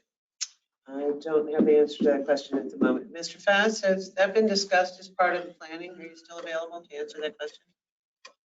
Yeah, so the route is going to run directly to MacDill Air Force Base, and it will be specific for military and the government employees that work on MacDill Air Force Base. Part of the challenge will be the number of vessels and the turn times. So off peak hours, there will be the opportunity to also provide services like the intercity ferry. But in the peak morning hours and afternoon, it will be just between MacDill Air Force Base and South County, at least initially. So Seems like I could bump around to Davis Island or something and get off and take a last mile opportunity to get to downtown. yeah, so I mean, we did look at that, but the big challenge, like I said, is you've got that 15-minute turnaround, and the numbers of folks and the interest with respect to the folks who work at MacDill and live in South County is huge. And to accommodate that 15-minute turn time is really vital. Yeah, I think there's the issue associated with security and those kinds of things are important, but we do have part service on MacDill Air Force Base now, is my understanding. So I think as this continues to expand and what we've seen in this success with the Cross Bay Ferry, many of those details will come. But the demand right now, just for those that work and live in our community and work on MacDill, is high enough that those ferries will end up with nice capacity until we can find ferries. That's a good problem. It's a good problem to solve, right? Exactly. Okay, let's move on to the Waterborne Transit in Pinellas. Do I need to move up there so I can advance the slides? Or okay, we're going to go real fast. Okay. I don't want to spend too much time. I'll give you a high-level overview. So we've been busy in partnership with PSTA, our transit partner, planning for waterborne transit in Pinellas County. And I do want to say, from a regional perspective, Manatee County just issued an RFP to do water taxi service to Ambry Island that's funded by Manatee County government and it'll be overseen and operated by Manatee County Area Transit. So that's good development. And I did their 2005 feasibility study, and I'm glad to see 2005 to 2022, it's happening. And so in planning, you got to take a long view sometimes. So for Pinellas, if you could advance the next slide, please. We set out with PSTA to really look at the existing intercoastal waterway service that's operated by Clearwater Ferry that connects Clearwater Beach to Clearwater, which is a very congested and parking constrained area. Up until 2019, there was service also connecting the city of Dunedin, which is a popular destination, and sort of a little bit of a triangle operating there. And we really wanted to take that proof of concept, which has proven very successful over the last several years, to develop it into a more integrated form of public transportation rather than purely operated privately in sort of an ad hoc basis. They had a little bit of funding here and there from the city of Clearwater, but it wasn't very sustainable. And we had repeated attempts to get the state to help fund it, and that kept falling through. So we wanted to step up and have PSTA really be more of an administrator of the service. So we wanted to have service hours that met the needs of commuters and entertainment, a fair pricing policy that was equitable, integrating this with trip planning and fair media, and having a robust public sector involvement in terms of funding, contribution, ownership and maintenance and all of that. And I stole all your slides for this one, Cassandra. Next slide. So we formed a Waterborne Transportation Committee, which is part of our Enhancing Beach Community Access Strategic Initiative. And the committee was comprised of Ford Pinellas board members, some of whom are here in this room. And really, what is the role of the public sector in supporting waterborne transportation in our intercoastal waterway? Next slide, please. So the committee reviewed existing service and future service plans. We identified a system vision. We worked with PSTA and separately developed cost and ridership estimates in partnership with each other. Then we looked at a restart plan, and I say restart because the Clearwater Ferry ceased regular service operations during the pandemic, and they ended up operating as more of a subscription service as opposed to regular scheduled service. And we wanted to get that restarted back to where it was in 2019 and then build from that. And then the last three were really key areas of where our staff stepped in, and we needed to develop a countywide policy for how we justify public sector investment in public transportation.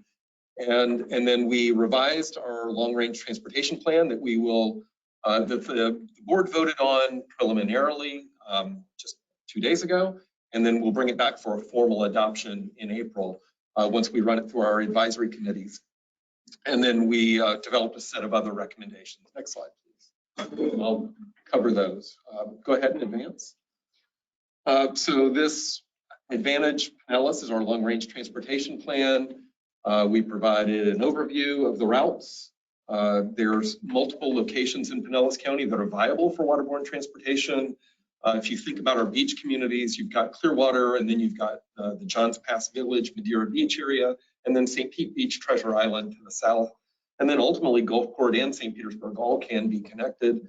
And on the bay side, we've had interest over the years from Oldsmar, Safety Harbor, and St. Petersburg. The bay gets really shallow up there, so you've got some real challenges in the northern part.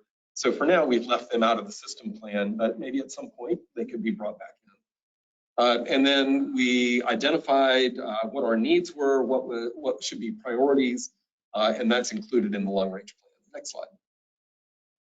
So the system plan vision, it's a little hard to see at this scale, but we acknowledge the Cross Bay Ferry and potential connections, even east-west to the Apollo Beach area to St. Petersburg someday, because there's a lot more opportunities for affordable housing, or housing that's affordable, let's say that, in that part of Hillsborough County than anywhere in Pinellas County. And that could be a source of workers to come to Pinellas County. We also wanted to ensure that we had a framework for sustaining Cross Bay Ferry service over time from our side of the bay. So we wanted to look at how that got wrapped into the overall countywide strategy. Next slide, please. And keep going.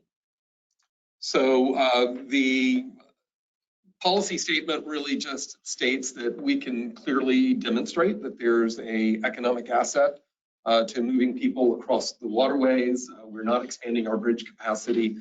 We have a lot of constraints this time of year on our bridges and beach corridors. And we want to give some people viable options, whether they be workers or visitors. And I think it's going to be a combination of both, depending on which location. You may have a little more workforce at Clearwater Beach, but you will have some of that at all of these locations. The policy, I want to point you to the third bullet point there, because I think that's really important. For us to identify any eligible public expenditures and to prioritize the service in our priority list, for instance, We need to build off the system plan, but we developed criteria that says it has to contribute to local redevelopment efforts. There has to be a redevelopment strategy in place, and many of our beach communities have finally gotten through some of their legal challenges, and they're working toward that redevelopment strategy. It has to contribute to a reduction in local congestion. Now, we know it's not going to solve congestion, and there'll probably always be congestion on these bridges, but you're giving people an option, and that option may be a better tourism experience for the user if it's not necessarily a faster route. It contributes to, it has proximity of transit. We want to make sure that there's service that's there and connecting, provides decent frequency, decent competitive travel times is another way of saying that. Near major attractors, we have a robust bicycle pedestrian network in our beach communities, so that has to be part of it. We looked at tourism volume at these locations, and we ranked and scored those. And then we need to have local government matching of funds. We know that there needs to be an operating commitment for the service. And there's been a lot of discussion in Pinellas County over the years since 2003, when I did that feasibility study, that said, well, the private sector needs to operate it. There's really no role for the public sector. And we tried that. And the private sector has not been able to sustain service. They've had deferred maintenance issues, and they just are not as heavily leveraged to operate the service. So there is a clear role for the public sector, and it may be in the form of providing dock space, it may be capital acquisition, but for now, at least in Pinellas County, we see a need for continued level of operating support. Next slide, please. We ranked all of the potential stops. There were about 20 stops in Pinellas County, so I'm only highlighting the ones here that scored the best using all that criteria: the Clearwater, Dunedin, the Cross Bay location at St. Petersburg, followed by St. Pete Beach, Treasure Island, and Johns Pass. Others didn't quite fare as well. Next slide. Ford Pinellas will take on the role in partnership with PSTA of reporting and evaluation. We think that's also critical, that we demonstrate success and that it's meeting the objectives before we advance from restart to a phase 2 expansion. Some of the evaluation mechanisms are here. We will do annual ridership survey for the first 3 years and then as needed. We've gotten some ridership statistics from the Clearwater Ferry in the past. We weren't as successful getting ridership data from the other ferry that operated for a time in St. Pete Beach. And these were privately operated, so sometimes pulling that information proved a little difficult. And then one of those bullet points says eventually shifting to dedicated funding within 5 years. The challenge is going hand in hand to local governments and asking for money out of their general really difficult.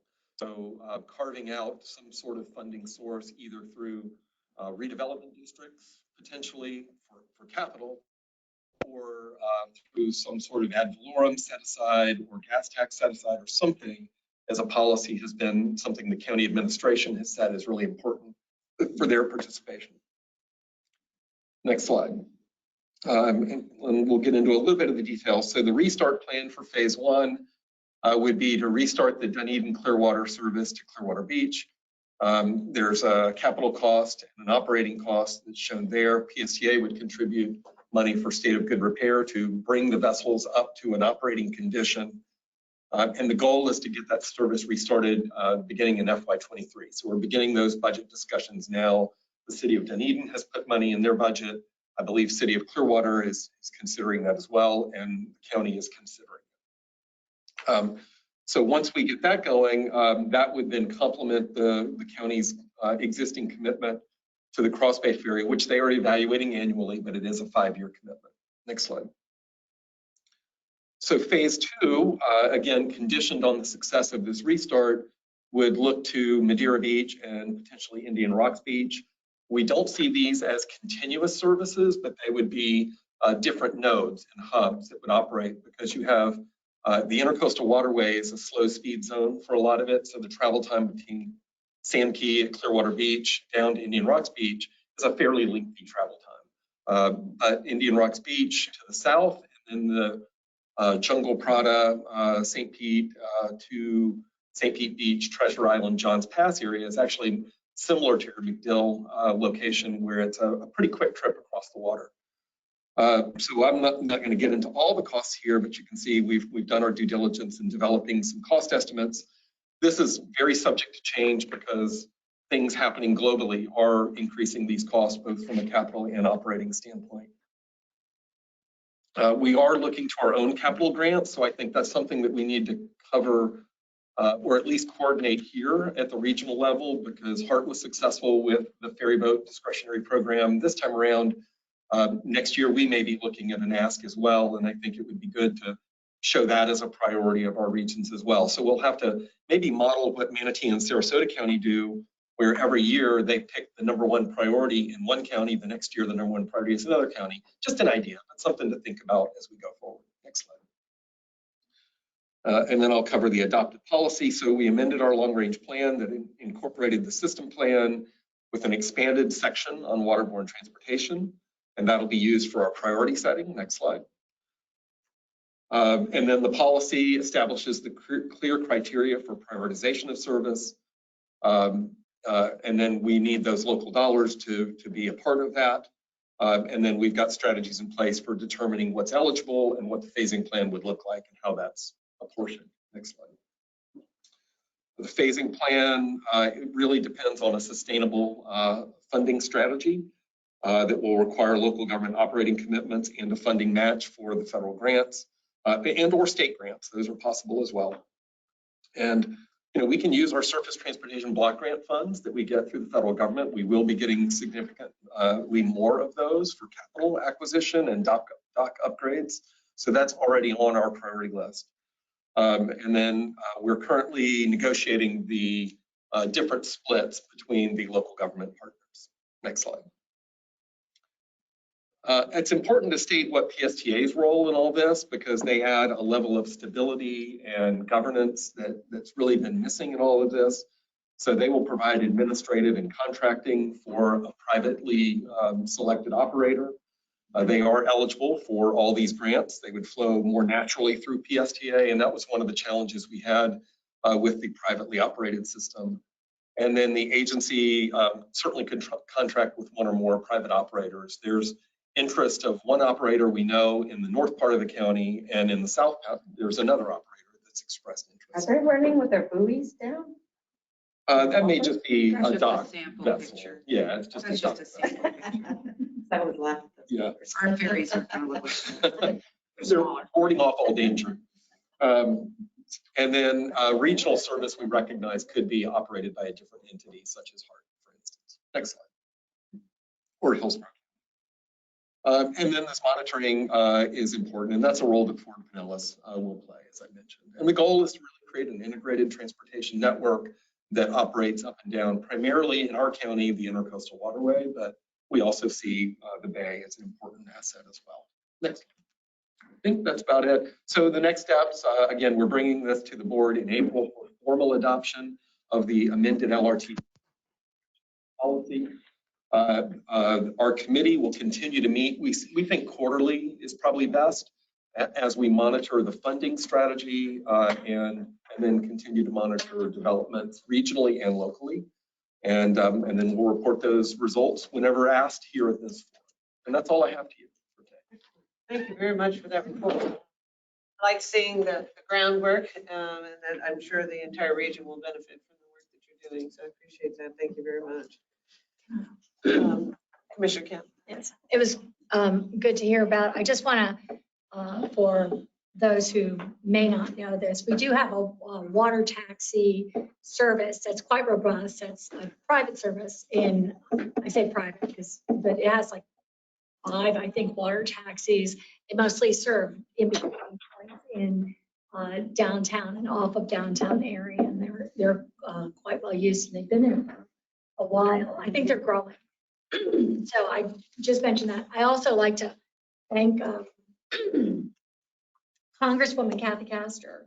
I was remiss in not naming her before in terms of our the $5 million or so that we got for the ferry and for serving the region, because she was very, I think, instrumental in making and appealing for on our behalf. Excellent. Thank you very much. Seeing no other hands raised, I'm going to move on to the update on the regional side, and Tina Russo. There you are. He is with the Pasco MPO and is our multi-use trails chair. Thank you. So just a couple of updates. First off, we have a couple of slides. So last year, our main priority was to kind of reprioritize the trails that have been on this list for quite a while. So that We was can't see that. the main focus of last year was updating this list. It has a CC logo on it. That will change because, again, this was done right before the name change. So the new list, we'll probably update these a little bit, not a whole lot this year. Our focus this year is to update the ranking process that we use. That process has been used since the beginning of this group, which is probably about 20 years ago. So we're going to kind of redefine it. We're not going to overhaul it too much, keep it simple, but kind of help this rank a little bit better than it has in the past. So that's the main focus of the group this year, is to update the process that we rank these projects this year. This is the District 1 and then the District 7. So these are moving targets, as you all know, so it takes quite a bit of time from this group to kind of work on these. These are projects that are regional significant. That's the one focus that we try to keep going on this, because we all have different local projects, really important projects, but these are those regional trails that are important to the region as well. Tina, is that in our, I don't have that. Does anyone else have that in their packet? No. But we can't see that. It's so far So away. go ahead and skip to the next one, Cheryl. This is District 1. I can't, would you mind reading it? Because there's no way. Yeah. So next one, Cheryl. So District 7, again, these were all just redone last year. The list has been around for a while, but number 1 is Duke Energy. Again, that ranking process that we've used is pretty old. The group that started basically in the early 2000s, it took us, I was part of that group, it took us about 3 years to come up with that scoring system. But this is it, and I can make sure everybody gets a copy. This is what the group voted on last June. That has not changed at all from that vote from last year. Again, we updated this list based on the old scoring system, which includes a lot of different things. It takes quite a bit of time to do that. Can you tell us what, so 1 is the Duke Energy Trail in Pinellas County? What's 2? So 2 is South Tampa Greenway, and it's Hillsborough. If you see, it shows the new scoring right there to the right. I can't see anything. It's the highest score is 12.5, and then it goes from there. Number 3A, there's several ties with these when we start ranking them. So hopefully the new ranking system that we have will help eliminate some of those ties. So what's number 3? So number 3 is Tampa Bypass Canal. Next page, Cheryl, please. So 3B, and again, these are all South Coast Greenway, and then Joe's Creek, that's a Pinellas. 5A is the Orange Belt Trail for Pasco. And then down from there is 54 Overpass at Starkey Boulevard, Dandy Bridge, Three Sisters, which is Citrus, and then Adamo Drive. Next page. Dale Mavia Overpass, Upper Tampa Bay Trail, and then the rest, we finally put all the program projects in there. Until they're completely constructed, they will not come off this list. So those are set for construction. They were on the list prior, so we want to make sure they stay on that list until they're completely funded or completely constructed. So are you saying that with the new matrix, this is going to come back to us? Yes. Okay. Probably the matrix is going to come to you first, and then we'll go from there. It took a while, again, to update the projects themselves with the old matrix. Good, I'm thinking that it would be until it comes back to us, if you wouldn't mind sending this to the members so they have an opportunity, because I know I need to update my glasses, but there's just no way. That's a binocular. So it's great report. Thank you for the update, but I would make sure that we get it in the backup. And then we want to put this on the website maybe as well.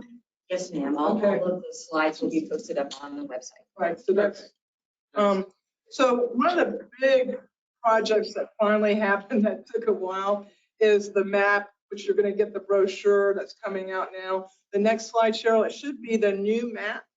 Is that this that you're referring to? Right.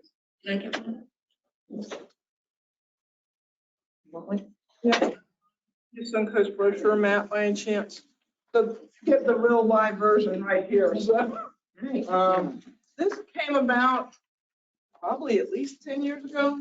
And it became very, very popular once this group did this.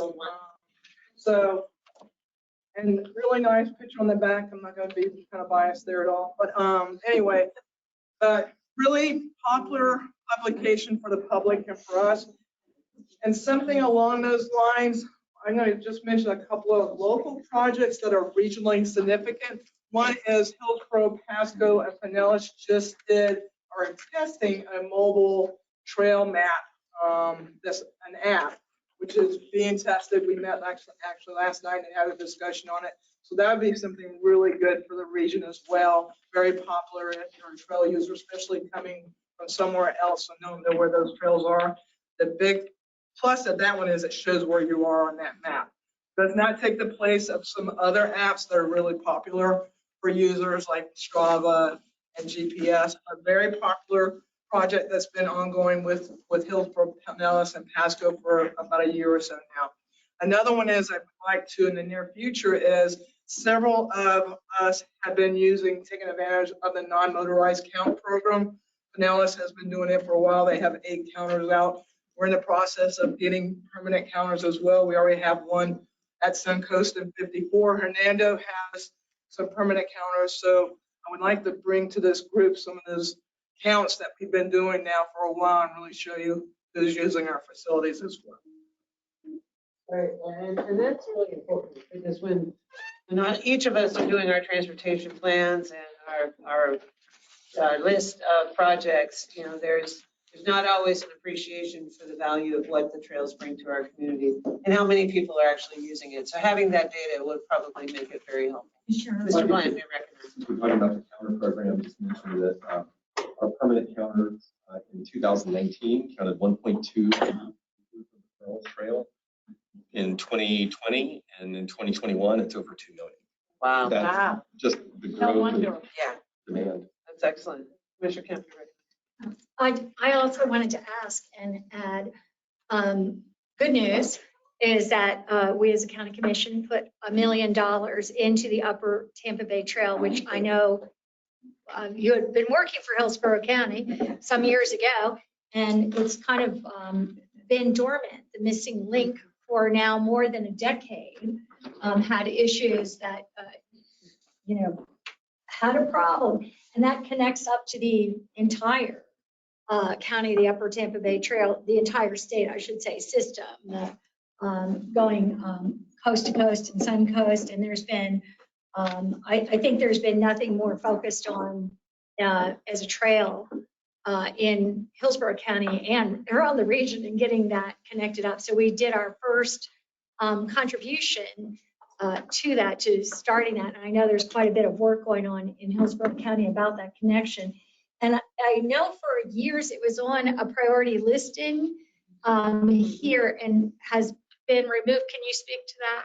So at one of the meetings, actually, when we're re-ranking and looking at all the projects, it was Hillsborough's request to take it off until that decision was done. We kept it back on there and back on there. And those were only projects that were not seeking funding at the time. Those are the ones that kind of got taken off. These were the only ones that we re-ranked that were seeking funding at the time. So again, we'll be updating all those again this coming year. And Hillsborough is not the only one. There's several regional significant projects out there that are just really fantastic. Excellent. So the copy of this brochure that's been distributed to those who are here, can we also see this online at each of our MPOs or on the Suncoast Transportation Planning Alliance website? On the website. Okay, that's excellent. Excellent. Other questions? I have a question. And so I'm looking at the coast to coast, and I haven't seen the alignment in a while, but did something change between 9, which is that the 9 is the Good Neighbor Trail and the way it goes through Sumter. Does it always drop down like that? And That might be a Hernando question, because each county actually is responsible for their section of this trail map. so I see the green dotted line there going through Hernando and Sumter. And I know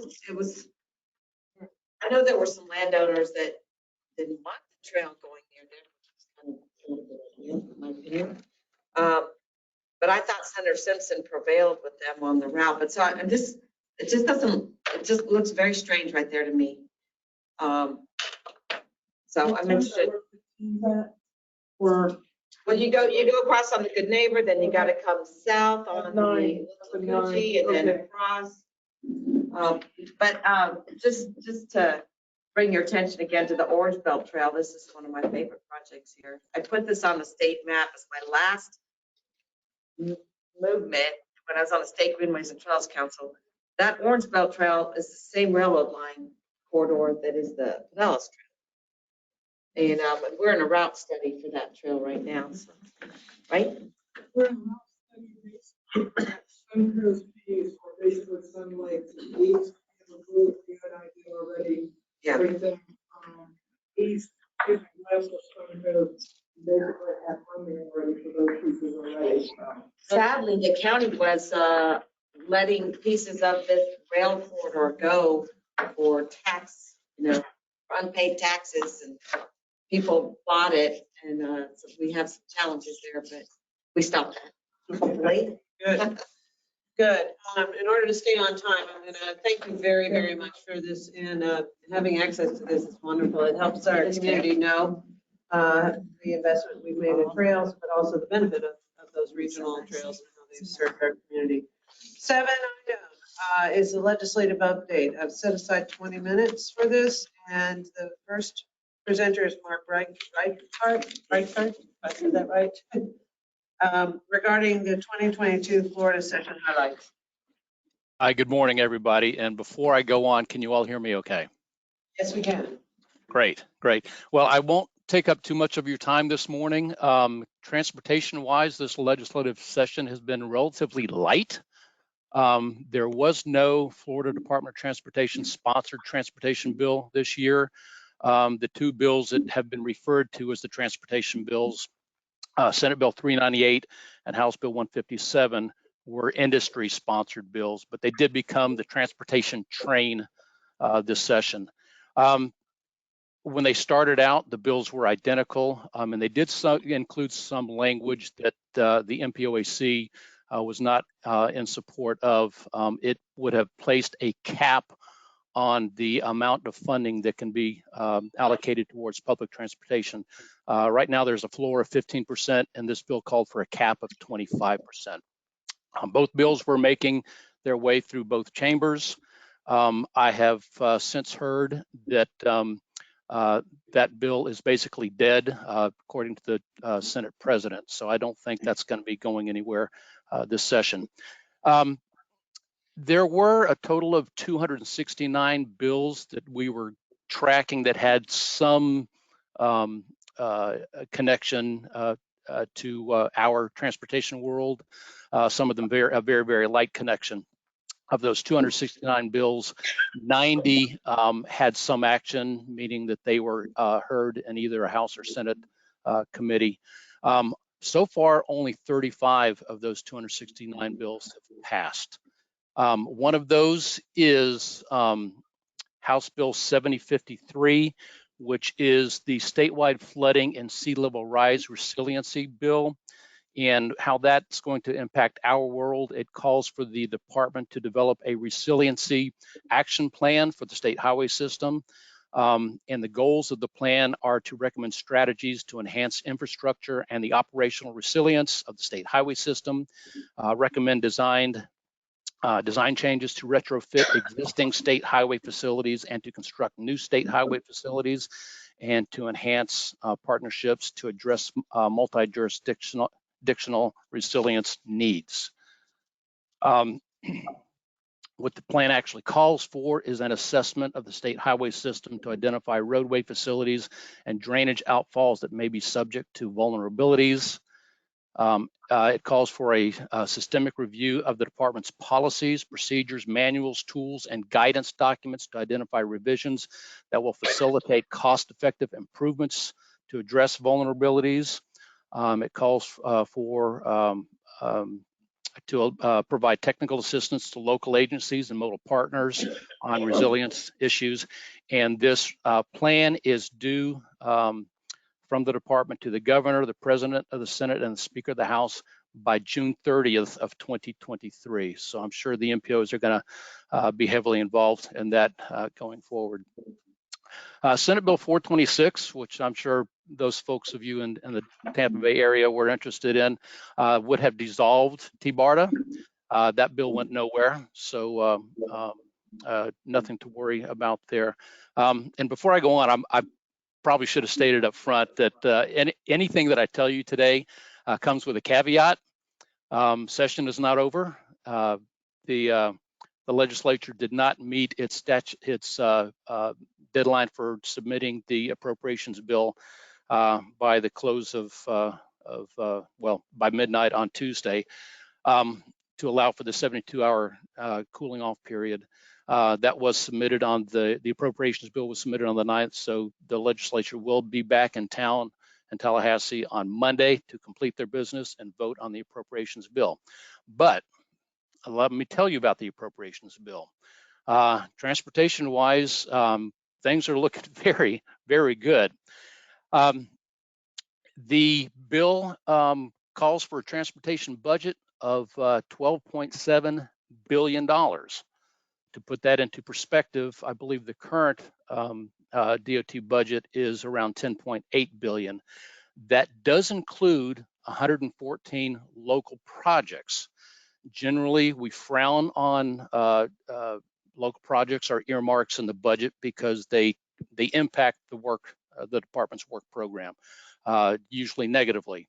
However, the $498.5 million worth of local projects in the department's budget are being funded by general revenue this go around. So financially, there will not be an impact on the department, but obviously getting those projects going is going to have an impact on the department's business and the MPOs as we amend our tips to bring those projects forward. There's also a raise of 5.38% for all state employees. The gas tax is going to be suspended for the month of October. I'm sure most of you heard that the Governor DeSantis had wanted, I believe, a 5-month suspension of the fuel tax. That was going to be backfilled with funding that was coming to the state through the COVID relief package. So there was not going to be a hit on the department's work program. It would have been held harmless. Interesting, in the back of the bill, that's generally where the legislators like to stick, oddities in the budget. But there are a couple of things in the back of the bill that are really, really good news. One of which is an additional $41.4 million coming to the Department of Transportation to grant market-based special pay adjustments to eligible employees to address employee recruitment and retention. That has been an issue not only with the State Department of Transportation, but state government in general in Florida, being able to recruit and retain our workforce. Hopefully that will go a long way in helping to stem that. And for many, many years, we have voiced our opinion about the pay of the Secretary of the Department of Transportation in relation to comparable jobs in the private sector and even comparable jobs in other transportation organizations in the state of Florida, was woefully underpaid. That the Secretary's pay was increased recently, but again, in the back of the bill, it calls for an increase of the Secretary of the Department of Transportation to be increased to $270,000 a year starting July 1st, 2022. So hopefully that will help stem the constant overturn of secretaries. As you know, we're losing Secretary Tebow to the Orlando International Airport. He's been a great partner to work with, and I've known him for many, many years. I'm really going to miss having him around here, but can't fault him for moving on to greener pastures. There's also another issue that I'm sure you all are interested in, the Hillsborough County Transportation Sales Surtax. The language on the back of the bill calls for those funds eventually being returned to Hillsborough County for transportation projects. And the last thing I want to talk about,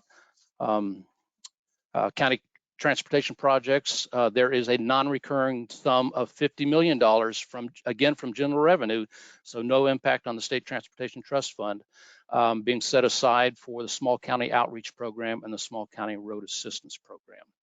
And that, I believe, is where I will stop unless you all have any questions. Again, all this can change between now and Monday. I really don't think it will. And then again, the governor has line item veto abilities. So once the appropriation bills goes to the governor, that may change as well. But that's where we stand today. Thank you very, very much for your report. That was mostly all great news. So, Yeah. I almost forgot. The $12.7 billion budget does not include the federal funding that will be coming to Florida from the recently passed Infrastructure Investment and Jobs Act. So we're looking at around an additional $1 billion on top of that.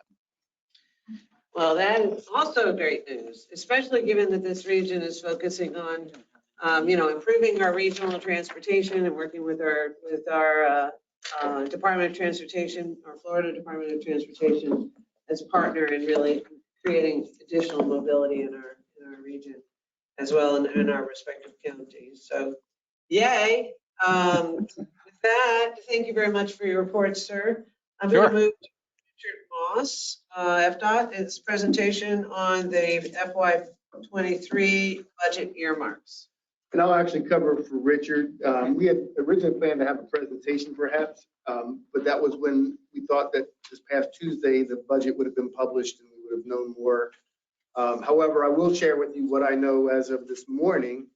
I will again caveat it like you heard, the budget still hasn't been approved. And of course, the governor always has the ability to veto items as he may please to.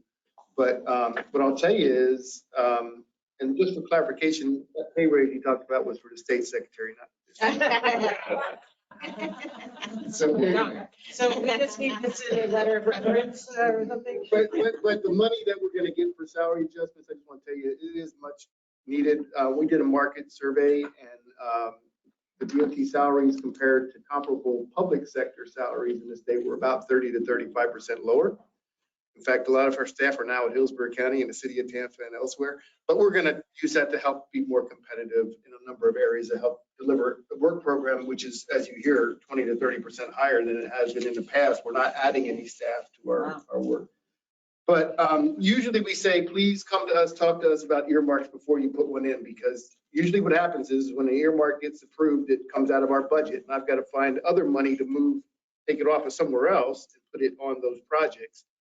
And in a normal year, if my district got $260 million worth of earmarks, I would have probably quit and said, somebody else figure out where to get $260 million and how to tell you all that we're taking them off of other projects. The good news though is that actually that money's coming out of general revenue. And so even if it gets vetoed, which it could, because usually if it gets vetoed, I still lose the budget, but I also lose the funds for that project. Typically would have that problem. We shouldn't have that problem this year. So I can go through with you. And Bob, this is your first meeting as a director here for this, right?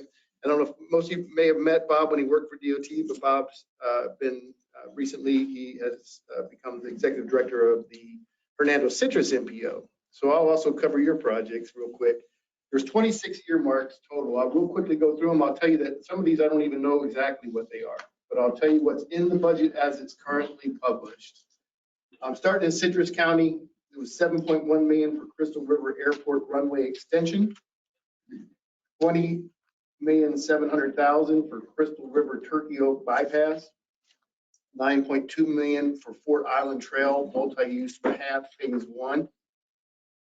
There were 3 in Hernando County, Brooksville Tampa Regional Airport, $2 million. That's for runway rehabilitation. Brooksville Tampa Bay Regional Airport multimodal project, 2.9 million. This one's actually Hernando and Pasco, but falls under Hernando County. County Line Road, widening the Hernando Pasco County line, $50 million. Hillsborough County, there was 2.7 million for the 22nd Avenue Selman Expressway intersection. There was 250,000 for Gray Street Complete Street Improvement Project, 1.2 million for Harvest Hope Park sidewalks, 1.4 million for safe routes to school, Lamona Elementary. Sulphur Springs safe routes to school improvement, 275,000. TBARTA received 2 appropriations in here, one for 375,000 for operations, and for transportation disadvantaged, 1 million, and then 4 million for Washington Street improvements in the city of Tampa. In Pasco County, there were there were 8 in Pasco County. 5-point intersection roundabout, Dade City, 4.2 million. Makuchi Industrial Area right-of-way improvements, 5.9 million. Morningside Drive extension in Dade City, 9 million. Pioneer Museum Road intersection improvements, roughly 5 million. Pasco County Research Park infrastructure, which I believe is the infrastructure near the new Moffitt Cancer Center, $106 million. That's huge. Ridge Road, $14 million for extension of Ridge Road. And about 2 million for South Avenue extension for the National Guard entrance road, and 6.6 million for Zephyr Hills Municipal Airport improvements. Pinellas County, 1 million for Mark Douglas Road Improvement Project Phase 2.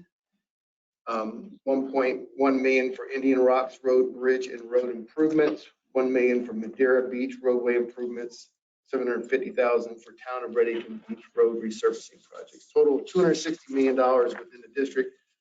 Again, this is all subject to approval by the legislature, and then of course has to be approved by the governor. But you heard, I think Mark said there was about 460 million and something like that statewide, and about 260 million in our district.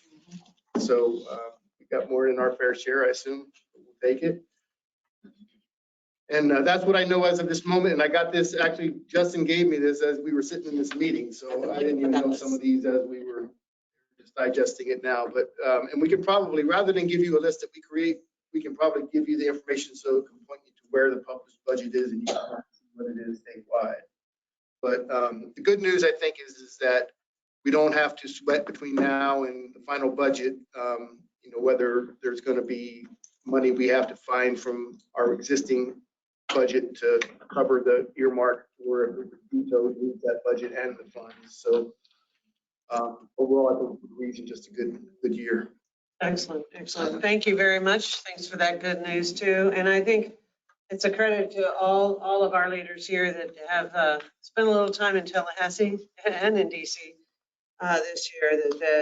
That visit, that one region, that one voice matters when we come together. And we, even though we don't necessarily encourage earmarks, I think the legislature, as well as I'm sure the governor, has heard how important transportation is in our communities. With that, I'd like to also remind everyone what we passed out today, the copy of the letter that was sent under signature with Mr. Starkey and myself as the chair of the group to Honorable Daniel Webster, our U.S. representative, helping explain the importance of how fast our area is growing and how innovative we need to be in order to be able to address our growth. So it's great to see that that we're starting to see some real success in having the investments fall into our region as a whole.